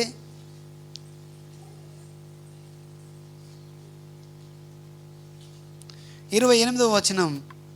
కాబట్టి నేను ఆ బిడ్డను యెహోవాకు ప్రతిష్ఠించుచున్నాను. తాను బ్రతుకు దినములన్నిటను వాడు యెహోవాకు ప్రతిష్ఠుడని చెప్పెను. అప్పుడు వాడు యెహోవాకు అక్కడే మ్రొక్కెను. హల్లెలూయా, హల్లెలూయా. చూడండి, తన తల్లి ఏ విధంగా తనను తరిపేది చేసింది, ఏ విధంగా అభ్యసింపజేసింది అని అంటే అక్కడ ఆయన మొక్కే దాంట్లో మనం చూస్తున్నాం. అక్కడ ఆయన మొక్కుతున్నాడంటే ఆమె ఎంతగానో ప్రార్థించింది, ఎంతగానో ప్రాధేయపడ్డది, ఎంతగానో ఆరాధన చేసింది. కాబట్టి తన కుమారుడు బాలుడైన సమూయేలు ఆయన మొక్కినట్టు మనము చూస్తాం. అంతటితో ఆశీర్వాదం ఆగిపోయిందా? ఆగలేదు. ఎందుకు ఈ కుటుంబాన్ని చూసుకున్నామంటే ఆమె అభ్యసింపజేసింది. కాబట్టి ఆ తర్వాత ఆమెకు పిల్లలు అవుతారు. ఆ తర్వాత కుటుంబం అభివృద్ధి చెందుతుంది. దానికి స్తోత్రం, హల్లెలూయా. చూడండి, నీవు నేను బండ మీద ఇల్లు కట్టుకున్నట్లయితే ఆయన మాటలు గైకొని వాటి ప్రకారం జీవించేవారుగా ఉంటాం. ఇదిగో ఆరాధన ఆ ఇంట్లో జరుగుతుంది, ఆ ఇంట్లో ప్రార్థన జరుగుతుంది. దానికి స్తోత్రం, హల్లెలూయా. చూడండి, ఇంకోటి అపొస్తలుల కార్యములు 10వ అధ్యాయం. అపొస్తలుల కార్యములు 10వ అధ్యాయం.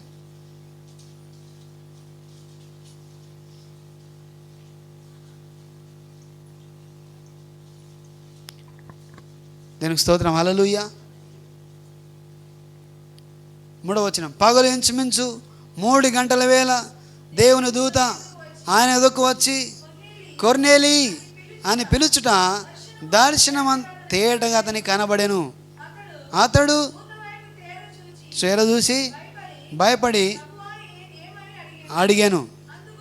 అందుకు ఆ దూత, నీ ప్రార్థనలను, నీ ధర్మ కార్యములను దేవుని సన్నిధికి జ్ఞాపకార్థముగా చేరినవి. ఇప్పుడు నీవు ఒప్పేకు మనుషులను పంపి పేతురు అను మారు పేరు గల సీమోనును పిలిపించుము.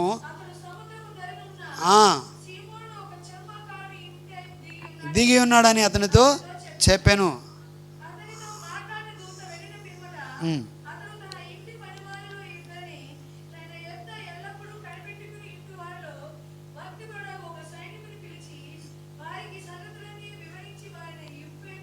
ఆమెన్, హల్లెలూయా. ఒప్పేకు పంపెను. చూడండి, ఇతను ఏం చేస్తున్నాడంట? మొదట ప్రార్థన. ఏం చేస్తున్నాడమ్మా? ఆయన ప్రార్థన చేస్తున్నాడు. ఎక్కడ? తన ఇంట్లో ప్రార్థన చేస్తున్నాడు. ఆయన 3 గంటలకు రాత్రికాల సమయంలో, ఉదయకాల సమయంలో ప్రార్థన పరుడుగా ఉన్నాడు. ఈయన ప్రార్థనలు ఎక్కడ చేరుకున్నాయి? ఈయన ధర్మ కార్యాలు, ప్రార్థనలు దేవుని సన్నిధికి జ్ఞాపకార్థంగా ఉన్నాయి.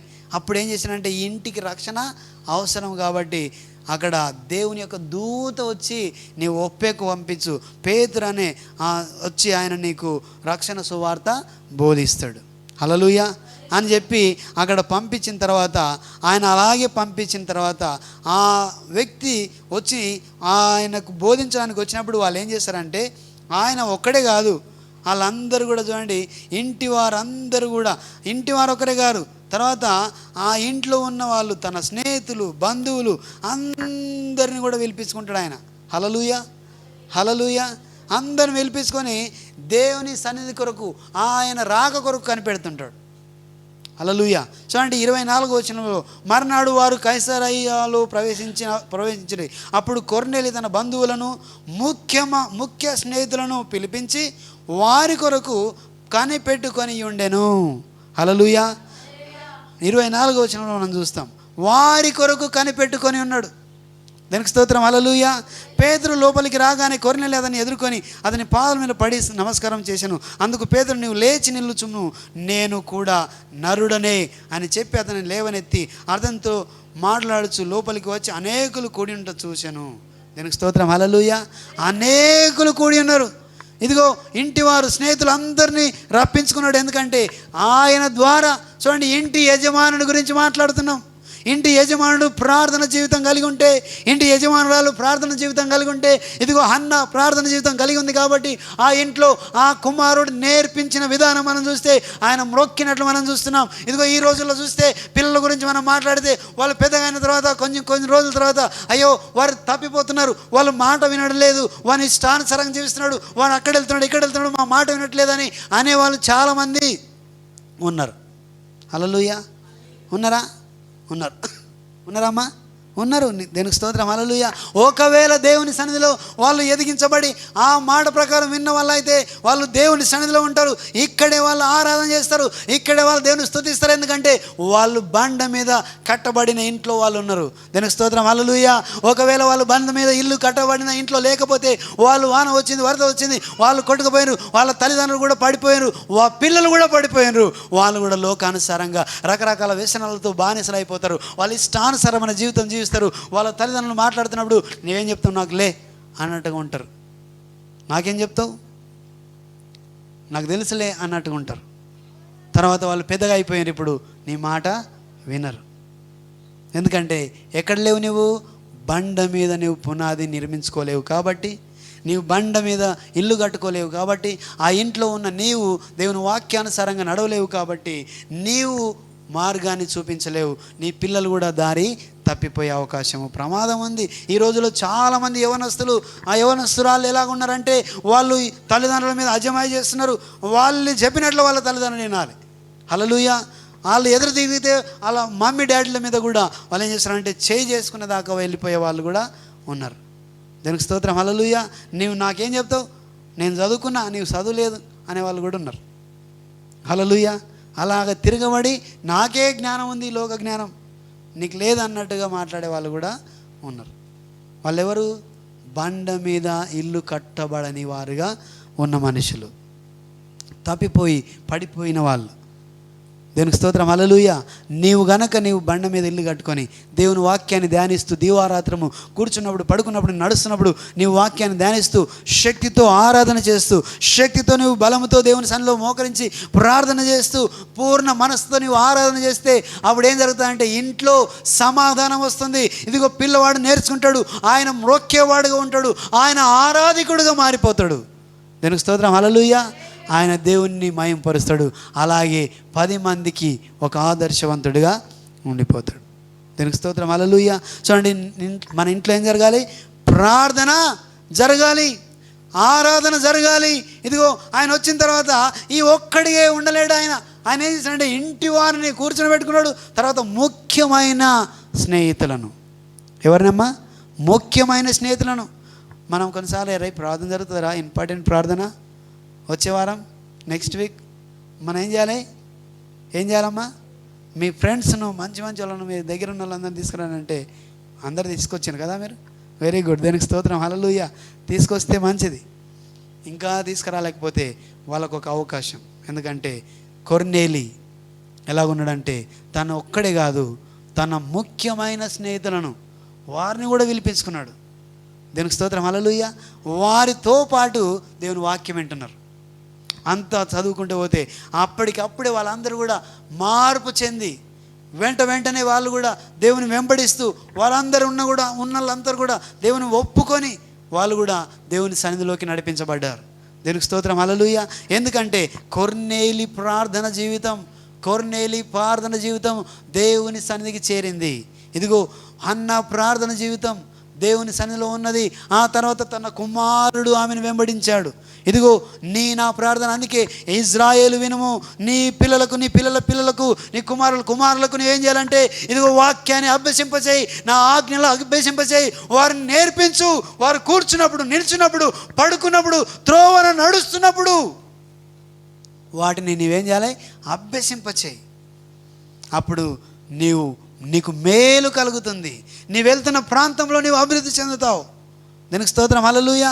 నీవు వెళ్తున్న ప్రదేశంలో నీకు అభివృద్ధి కలుగుతుంది. అంతేకాదు నీవు దీర్ఘాయుష్మంతుడు అవుతావు. అంతేకాదు ఇదిగో నీవు దీవారాత్రం దాన్ని ధ్యానించినట్లయితే ఇదిగో నీవు వాడని కాలువను ఏరన నాటబడిన చెట్టు వలె ఉంటావు. ఇదిగో నీవు తగిన కాలంలో ఫలం ఇచ్చే చెట్టు వలె నీవు ఉంటావు. దీనికి స్తోత్రం, హల్లెలూయా. కుటుంబం అలాగ ఉండాలనుకుంటే నీవెక్కడ ఉండాలి? బండ మీద నీ ఇల్లు నిర్మించుకున్నవాడిగా ఉండాలి. దానికి స్తోత్రం, హల్లెలూయా. ఆరాధన జరగాలి ఇంట్లో ప్రార్థన జీవితం జరగాలి. తర్వాత ఇంట్లో నీ స్నేహితులను కూడా నువ్వేం చేయాలి? తీసుకొని రావాలి. దానికి స్తోత్రం, హల్లెలూయా. స్నేహితులను తీసుకొచ్చుకోవాలి. నీకు ఒక అవకాశం దేవుడు ఇస్తున్నాడు. Bring your friends. దానికి స్తోత్రం, హల్లెలూయా. వారికి కూడా ఒక అవకాశం. దానికి స్తోత్రం, హల్లెలూయా. అందుకే కుటుంబము ఎక్కడ ఉండాలంటే ఆ ఇల్లు బండ మీద నిర్మించబడ్డ ఇల్లుగా ఉండాలి. త్వరగా నేను ముగిస్తే దాదాపుగా ఇదిగో మొదటగా మనం ఏం చెప్పుకున్నామంటే అంతకుముందు ప్రార్థన జీవితం కలిగి ఉండాలి. వాటిని విని నడిచేవారు ఉండాలి. ప్రార్థన జీవితం కలిగి ఉండాలి. తర్వాత ఇంట్లో ఏం జరగాలి? ఆరాధన జరగాలి. దీనికి స్తోత్రం, హల్లెలూయా. ఆరాధన జరిగితే చాలా కార్యాలు జరుగుతాయి. ఆరాధన జరిగితే చాలా కార్యాలు జరుగుతాయి. 1 కాదు, 2 కాదు, మనము చెప్పనన్నీ కూడా జరుగుతాయి. అక్కడ అనారోగ్యం ఉంటే విడుదల పొందుకుంటాం. చూడండి, ఇక్కడ మనం గమనిస్తే యేసయ్య ఒక ప్రాంతం కూడా వెళ్తున్నప్పుడు కొంతమంది వచ్చి ఆయనను వేడుకుంటారు, అయ్యా నా కుమార్తె చనిపోయింది, నువ్వు మా ఇంటికి వచ్చి నువ్వు ఆమె దగ్గరికి వస్తే ఆమె బాగుపడుతుందని ఒక ఆయన వస్తే బాగలేదని వచ్చి అన్నప్పుడు వాళ్ళందరూ వచ్చి మధ్యలో అంటారు, అయ్యా ఆమె చనిపోయింది, ఇంకా లాభం లేదు వచ్చి కూడా అంటే నీవు నమ్మిక మాత్రం ఉంచని చెప్పి ఆయన ఇంటికి వెళ్ళిపోతాడు. హల్లెలూయా. ఇంటికి వెళ్ళి అందరినీ పక్కపెట్టి తన దగ్గర ఉన్నటువంటి దగ్గరగా క్లోజ్గా ఉన్న ఆ యొక్క శిష్యులను తీసుకొని ఆ తల్లిదండ్రులను తీసుకొని లోపలికి వెళ్ళి ప్రార్థన చేసి ఆ చిన్నదాన్ని లేమని చెప్పి ఆమెను లేపి కూర్చొని పెడతాడు. దీనికి స్తోత్రం, హల్లెలూయా. యేసయ్య నీ ఇంట్లోకి వస్తే, దీనికి స్తోత్రం, హల్లెలూయా. యేసయ్య నీ ఇంట్లోకి వస్తే ఏం జరుగుతుందో తెలుసా? అక్కడ మరణకరమైనటువంటిది పారిపోతుంది, జీవం మన ఇంట్లోకి వస్తుంది. దీనికి స్తోత్రం, హల్లెలూయా. ఆయన నీ ఇంట్లోకి వస్తే, ఆయన నీ సన్నిధిలోకి వస్తే నీవు ఏం చేయబడతావు అంటే నీలో జీవం వస్తుంది. అక్కడ మరణ అంధకరమైంది పారిపోతుంది, జీవం ఆ ఇంట్లోకి వస్తుంది. హల్లెలూయా, హల్లెలూయా. అందుకే నీ కుటుంబంలో, మన కుటుంబంలో, మన ఇంట్లో ఏం జరగాలంటే ఆరాధన జరగాలి, ప్రార్థన జరగాలి. ఖచ్చితంగా నీ ఇల్లు బండ మీద కట్టబడిందిగా ఉంటుంది. అక్కడ ఏం చేయబడుతుందంటే ఆయన అన్నాడు, విశ్వాసము మాత్రం ఉంచు ఇదిగో అని చెప్పి యేసు ప్రభు వారి ఇంట్లోకి వెళ్ళి ఆ ఇంట్లో ఆ మరణ ఛాయను పారదొలుతాడు. ఆ కుమార్తెను లేపి నిల్చోబెడతాడు. దీనికి స్తోత్రం, హల్లెలూయా. నీ ఇంట్లో జీవం వస్తుంది. నిజంగానే మనం జీవించున్నాం, కానీ వాస్తవానికి ఆత్మీయమైన జీవితం మనకు లేదు. ఇదిగో నీవు మామూలుగా జీవిస్తున్నావు, ఫిజికల్గా జీవిస్తున్నావు, ఫిజికల్గా బ్రతుకుతున్నావు, నడుస్తున్నావు, అని చేస్తున్నావు, కానీ ఆత్మీయమైన జీవితం, ఆత్మలో జీవం నీకు రావాలన్నా, ఆత్మలో ఉద్యోగం నీకు రావాలన్నా, ఆ పరలోక రాజ్యానికి నీవు వారసుడు కావాలన్నా యేసయ్యను నీ ఇంట్లో చేర్చుకోవాలి. అలాగే నీ హృదయంలోకి చేర్చుకోవాలి. దీనికి స్తోత్రం, హల్లెలూయా. ఖచ్చితంగా ఇంట్లో ఆరాధన జరగాలి. అప్పుడు ఏం జరుగుతుందంటే ఆ ఇంట్లో జీవం వస్తుంది. ఏమొస్తుందమ్మా? జీవం వస్తుంది. అక్కడ ఉన్న ప్రతిదీ కూడా ఆ అంధకార క్రియలు అన్నీ కూడా పారిపోతాయి. ఎందుకంటే నీవు ఆరాధన చేస్తున్నావు. దీనికి స్తోత్రం, హల్లెలూయా. చూడండి, మనం గమనిస్తే అపొస్తలుల కార్యములు 16వ అధ్యాయంలో మనం చూస్తాం, పౌలు శీలు పాడుతున్నారు, ఆరాధన చేస్తున్నారు. అలా ఆరాధన చేస్తున్నప్పుడు, పాడుతున్నప్పుడు దేవుని సన్నిధి చేత ఆ యొక్క చెరసాల నింపబడ్డప్పుడు అక్కడ ఉన్న తలుపులు, కిటికీలన్నీ తెరవబడతాయి, సంఖ్యలు తీడిపోతాయి. ఎందుకంటే ఆరాధనలో అంత శక్తి ఉన్నది. ఇదిగో నీ ఇంట్లో ఆరాధన జరుగుతున్నప్పుడు నీ ఇంట్లో ఉన్న సంఖ్యలు కానీ, నీ ఇంట్లో ఉన్న బంధకాలు కానీ అన్నీ కూడా పారిపోతాయి, తెగిపోతాయి. కారణం నీవు ఆరాధన చేస్తున్నావు. ఇంట్లో ఆరాధన జరగాలి. ఖచ్చితంగా ఆ ఇంట్లో ఉన్న బంధకాలు, ఆ ఇంట్లో ఉన్న ఆ యొక్క సంఖ్యలు లాంటివి, పాపపు చేత నింపబడ్డ అన్నీ కూడా పారిపోవడానికి అవకాశం ఉంటుంది. ఇల్లు అంతా కూడా, ఇల్లు అనగా ఇంట్లో ఉన్న వాళ్ళందరూ కూడా రక్షణలోకి రావడానికి అవకాశం ఉంటుంది. దేవునికి స్తోత్రం, హల్లెలూయా. ఇంటి యజమానురాలు చాలా ప్రాముఖ్యమైన వాళ్ళు అని మనం అందుకే చెప్తున్నాం. ఇదిగో అన్నాను మనం చూస్తున్నాం, అలాగే కొర్నేలిని మనం చూస్తున్నాం. కొర్నేలి ప్రార్థన పరుడుగా ఉన్నాడు. దేవునికి స్తోత్రం, హల్లెలూయా. ఆరాధన మన ఇంట్లో జరగాలి. ఇదిగో నీ ఇంట్లో ఆరాధన జరగకపోతే, నీ ఇంట్లో ప్రార్థన లేకపోతే, చూడండి భక్తులైన వారు, పోయిన వారం మనం చెప్పుకున్నాం, భక్తులైన ప్రతి ఒక్కరు కూడా వాళ్ళు ఏం చేశారంటే వెళ్ళిన ప్రతి చోట వాళ్ళు ఏం చేశారంటే బలిపీఠం కట్టించి అక్కడ వాళ్ళు ఏం చేసిండ్రు, ఆరాధన చేసిండ్రు. ఇదిగో నీవు నేను ఇంట్లో ఉంటున్న ప్రదేశంలో మనం బలిపీఠం కట్టించాలి, ఆయన సన్నిధిలో మనం ప్రార్థన చేయాలి. ఇదిగో బలిపీఠం అంటే కట్టడం కాదు, కానీ నీవే ప్రార్థన జీవితము కలిగి ఉండాలి. దేవునికి స్తోత్రం, హల్లెలూయా. నీవే ఆరాధన చేస్తూ ఉండాలి. ఖచ్చితంగా ఆ ఇంట్లో ఏం జరుగుతుందంటే మేలుతో నింపబడుతుంది ఇల్లు. దేవునికి స్తోత్రం, హల్లెలూయా. మేలుకరమైన వాతావరణం నింపబడుతుంది. అక్కడ సమాధానం ఉంటుంది, నెమ్మది ఉంటుంది. అంతేకాదు సంతోషం ఆ ఇంట్లోకి వస్తుంది. ఆ ఇంట్లో ఎప్పుడు కూడా ఆనందంతో నింపబడుతుంది. ఒకవేళ అలా లేకున్నా, కొన్ని సందర్భాల్లో కష్టం వచ్చినా నష్టం వచ్చినా నీవు దేవుణ్ణి ఆరాధిస్తున్నావు కాబట్టి, నీవు బండ మీద నిలబడ్డావు కాబట్టి, ఏ కష్టం వచ్చినా, ఇగో తుఫాన్ వచ్చినా నీవు పడిపోవు. కారణం ఏంటంటే నీవు నిజమైన ఆరాధికుడుగా నీవు ఉన్నావు, ఆరాధికురాలుగా నీవు ఉన్నావు కాబట్టి నీవు పడవు. ఎందుకంటే నీ దేవుడు నీతో ఉన్నాడనే సంగతి నీకు తెలుసు. దీనికి స్తోత్రం, హల్లెలూయా. ఇంట్లోకి జీవం రావాలంటే ఎవరు రావాలి? ఇంట్లోకి దేవుడు యేసయ్య నీ ఇంట్లోకి రావాలి. ఇంట్లోకి రావాలంటే హల్లెలూయా వాక్యం నీ హృదయంలో ఉండాలి. దీనికి స్తోత్రం, హల్లెలూయా. అప్పుడు నీవేం చేయబడతావు అంటే నీవు ఇంట్లో ఉంటావు, వాక్యం నీలో ఉంటుంది, యేసు నీతో ఉంటాడు. దీనికి స్తోత్రం, హల్లెలూయా. ఆ ఇంట్లో మరణ ఛాయలు పారిపోతాయి. వాస్తవానికి మనకు మరణం ఉంటుంది, శారీరక మరణం ఉంటుంది, కానీ నిజంగా ఆత్మకు మరణం ఉండకూడదంటే నీ ఇంట్లో దేవుని సన్నిధి చేత నింపబడాలి. నడుస్తున్నప్పుడు పడుకున్నప్పుడు ప్రతి మూమెంట్లో దేవుని సన్నిధి చేత మనం నింపబడాలి. అప్పుడు ఏమవుతుందంటే ఇల్లు మేలుతో నింపబడుతుంది. పరసంబంధమైన కార్యాలు ఇంట్లో జరుగుతాయి. పరసంబంధమైన కార్యాలు ఇంట్లో జరుగుతున్నప్పుడు ఆ ఇల్లు అనేకులకు వెలుగుగా ఉంటుంది. దేవునికి స్తోత్రం, హల్లెలూయా. ఆ ఇంట్లో ఉన్న వాళ్ళు దీవించబడతారు, ఆ ఇంట్లోకి వచ్చిన వాళ్ళు కూడా దీవించబడతారు. ఎందుకంటే మనం పోయిన ఆ గత వాక్యంలో ఏసేపు ఆ పోతిఫర్ ఇంట్లో ఉన్నప్పుడు ఆ ఇల్లు దీవించబడింది. కారణం ఏంటంటే ఆయన ఇంట్లో ఉన్నాడు కాబట్టి. దీనికి స్తోత్రం, హల్లెలూయా. ఇంట్లోకి జీవం వచ్చింది యేసయ్య ఆ ఇంట్లోకి వచ్చినప్పుడు. ఇదిగో నా ఇంట్లోకి ఏం రావాలి? జీవము రావాలి, మేలుతో నింపబడాలి. అంటే నీవు ఎక్కడ ఉండాలి? బండ మీద నీవు ఇల్లు కట్టుకోవాలి. అందరం లేచి నిలబడదాం. దీనికి స్తోత్రం, హల్లెలూయా.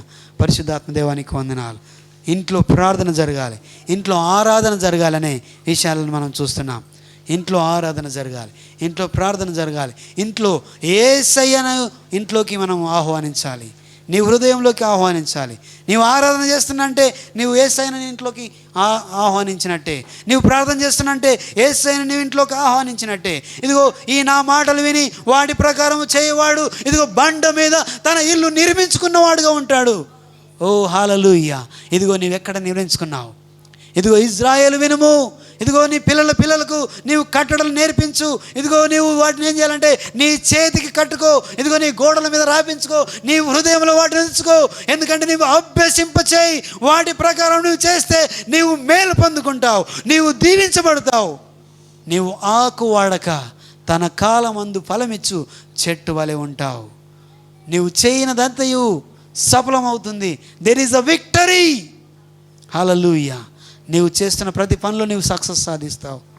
కాబట్టి నీవు బండ మీద ఇల్లు నిర్మించుకున్నవానివా వాళ్ళే మనం ఉందాం. ఇదిగో ఇజ్రాయేలును మన ముందు ఉంచాడు దేవుడు, అలాగే హన్నాను మన ముందు ఉంచాడు, కొర్నేలిని మన ముందు ఉంచాడు. ఇదిగో దేవుడు ఆరాధికులుగా ఉన్న ఆ యొక్క శద్రకు మేషకును మన ముందు ఉంచాడు. అలాగే పౌలు శీలను దేవుడు మన ముందు మాట్లాడాడు. ఇదిగో అన్నిటికీ కారణం ఒకటే, నీవు బండ మీద ఇల్లు నీవు కట్టబడాలి. నీవు కట్టుకున్న ఇల్లు బండ మీద ఉండకపోతే నీవు కట్టిన ప్రయాస వ్యర్థం, నీవు పడిన ప్రయాస వ్యర్థం. నీవు కాయడము వ్యర్థమవుతుంది. ఎందుకంటే నీవు బండ మీద లేకపోతే, నీ ఇల్లు పునాది బండ మీద లేకపోతే వరద వస్తుంది, వాన వస్తుంది, గాలి వస్తుంది, తుఫాను వచ్చినప్పుడు ఆ ఇల్లు పడిపోతుంది. కారణం ఏంటంటే ఇసుకలో నిర్మించుకున్నావు. పైకి నీ విశ్వాసం ఉన్నది, పైకి ప్రార్థన చేస్తున్నావు, పెదవులతో మాట్లాడుతున్నావు. అందుకే దేవుడు అంటాడు, ఇదిగో నీవు వారు పెదవులు మాత్రమే మాట్లాడుతున్నాయి, కానీ వారి హృదయం నాకు దూరముగా ఉన్నది. నీవు పెదవులతో మాట్లాడినట్టుగా కాదు, నీ పూర్ణ హృదయముతో, నీ పూర్ణ ఆత్మతో, నువ్వు పూర్ణ శక్తితో ఆయన్ను ప్రేమించాలి, ఆయన్ను ఆరాధించాలి. అప్పుడు నీవు బండ మీద నీ ఇల్లు నిర్మించుకున్నవాడుగా, నిర్మించుకున్న దానికి నీవు ఉంటావు. ఆ ఇంట్లో మేలుతో నింపబడుతుంది, ఆ ఇంట్లో సక్సెస్ వస్తుంది, ఆ ఇంట్లోకి జీవం వస్తుంది. యేసు ఆ ఇంట్లో ఉంటాడు, యేసయ్య సన్నిధి ఆ ఇంట్లో ఉంటుంది. కాబట్టి నీవు ఎలా ఉండాలనుకుంటున్నావు ఈరోజు? బండ మీద ఇల్లు కట్టుకున్నవాడుగా, యెహోవా నా దుర్గము, ఈజ్ మై రాక్ అని అంటున్నాడు దైవజనులు. కాబట్టి ఆయన మన ఆశ్రయ దుర్గము. నీవు ఎక్కడ నిర్మించుకుంటావు? ఇసుకలో నిర్మించుకున్నవాడుగా ఉంటావా? బండ మీద నిర్మించుకున్నవాడుగా ఉంటావా? యజమానురాలు చాలా ప్రాముఖ్యమైన వాళ్ళు. అలాగే పిల్లలు కూడా ప్రాముఖ్యమైన వాళ్ళు. వాళ్ళు బాలుడుగా ఉన్నప్పుడే వాళ్ళకి నేర్పించాలి. ఆ తర్వాత వాళ్ళు ఆరాధికులుగా మారిపోతారు. ఇదిగో దావీదును మనం చూస్తున్నాం. హల్లెలూయా. సమూయేలును మనం చూస్తున్నాం. ఆయన అక్కడే మ్రొక్కిండు. ఈ దినం మన ఇల్లు ఎలా ఉండాలి?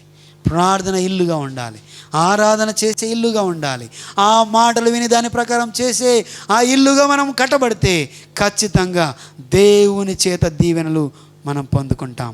పరిశుద్ధాత్మ దేవానికి వందనాలు. ఇక్కడ ప్రతి కుటుంబాన్ని మీరు జ్ఞాపం చేసుకోండి, ప్రతి యజమానిని మీరు జ్ఞాపం చేసుకో, ప్రతి యజమానురాలను మీరు జ్ఞాపం చేసుకోండి.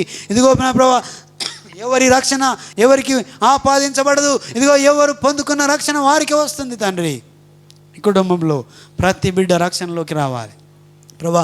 ప్రతి కుటుంబం మేలుతో నింపబడాలి, ప్రతి కుటుంబం దీవెనకరంగా ఉండాలి, ప్రతి కుటుంబం అభివృద్ధి చెందాలి. తండ్రి, వారిని మాటలు విని వాటి ప్రకారం చేయువారుగా ఉండి వాటిని అభ్యసింపచేసి దీవారాత్రము దాన్ని ధ్యానించి వారు సక్సెస్ సాధించేవారుగా ఉందురుగాక. అలాంటి గొప్ప కృపకు పాత్రలు అవుదురుగాక.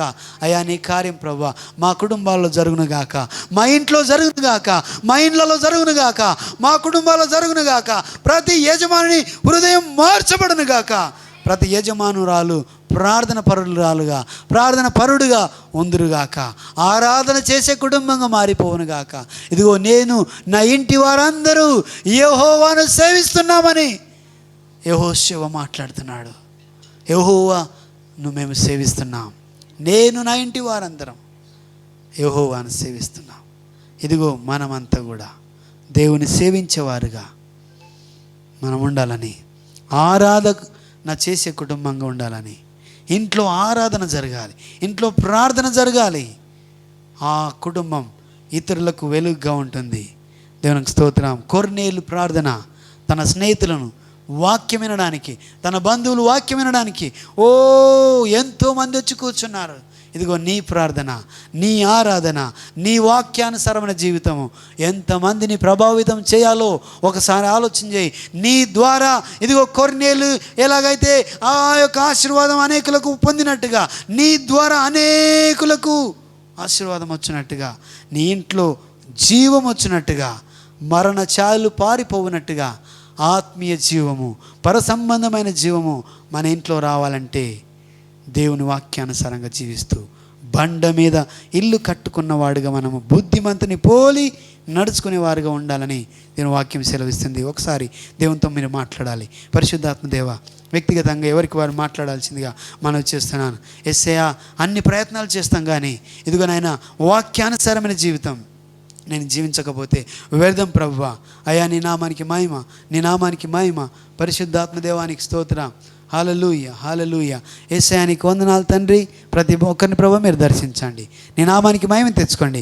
అయా వాక్యానుసారమైన జీవితం జీవించేవారుగా, బండ మీద ఇల్లు కట్టుకునేవారుగా ఉన్నట్టు సహాయం దయచేయమని, ప్రతి హృదయంలో అది ఫలించినట్టు సహాయం దయచేయమని యేసు నామములో అడుగుచున్నాం మా పరమ తండ్రి, ఆమేన్. అందరం అలాగే మోకరిద్దామమ్మా, బలలో పాలు పంపులు పొందుకుందాం.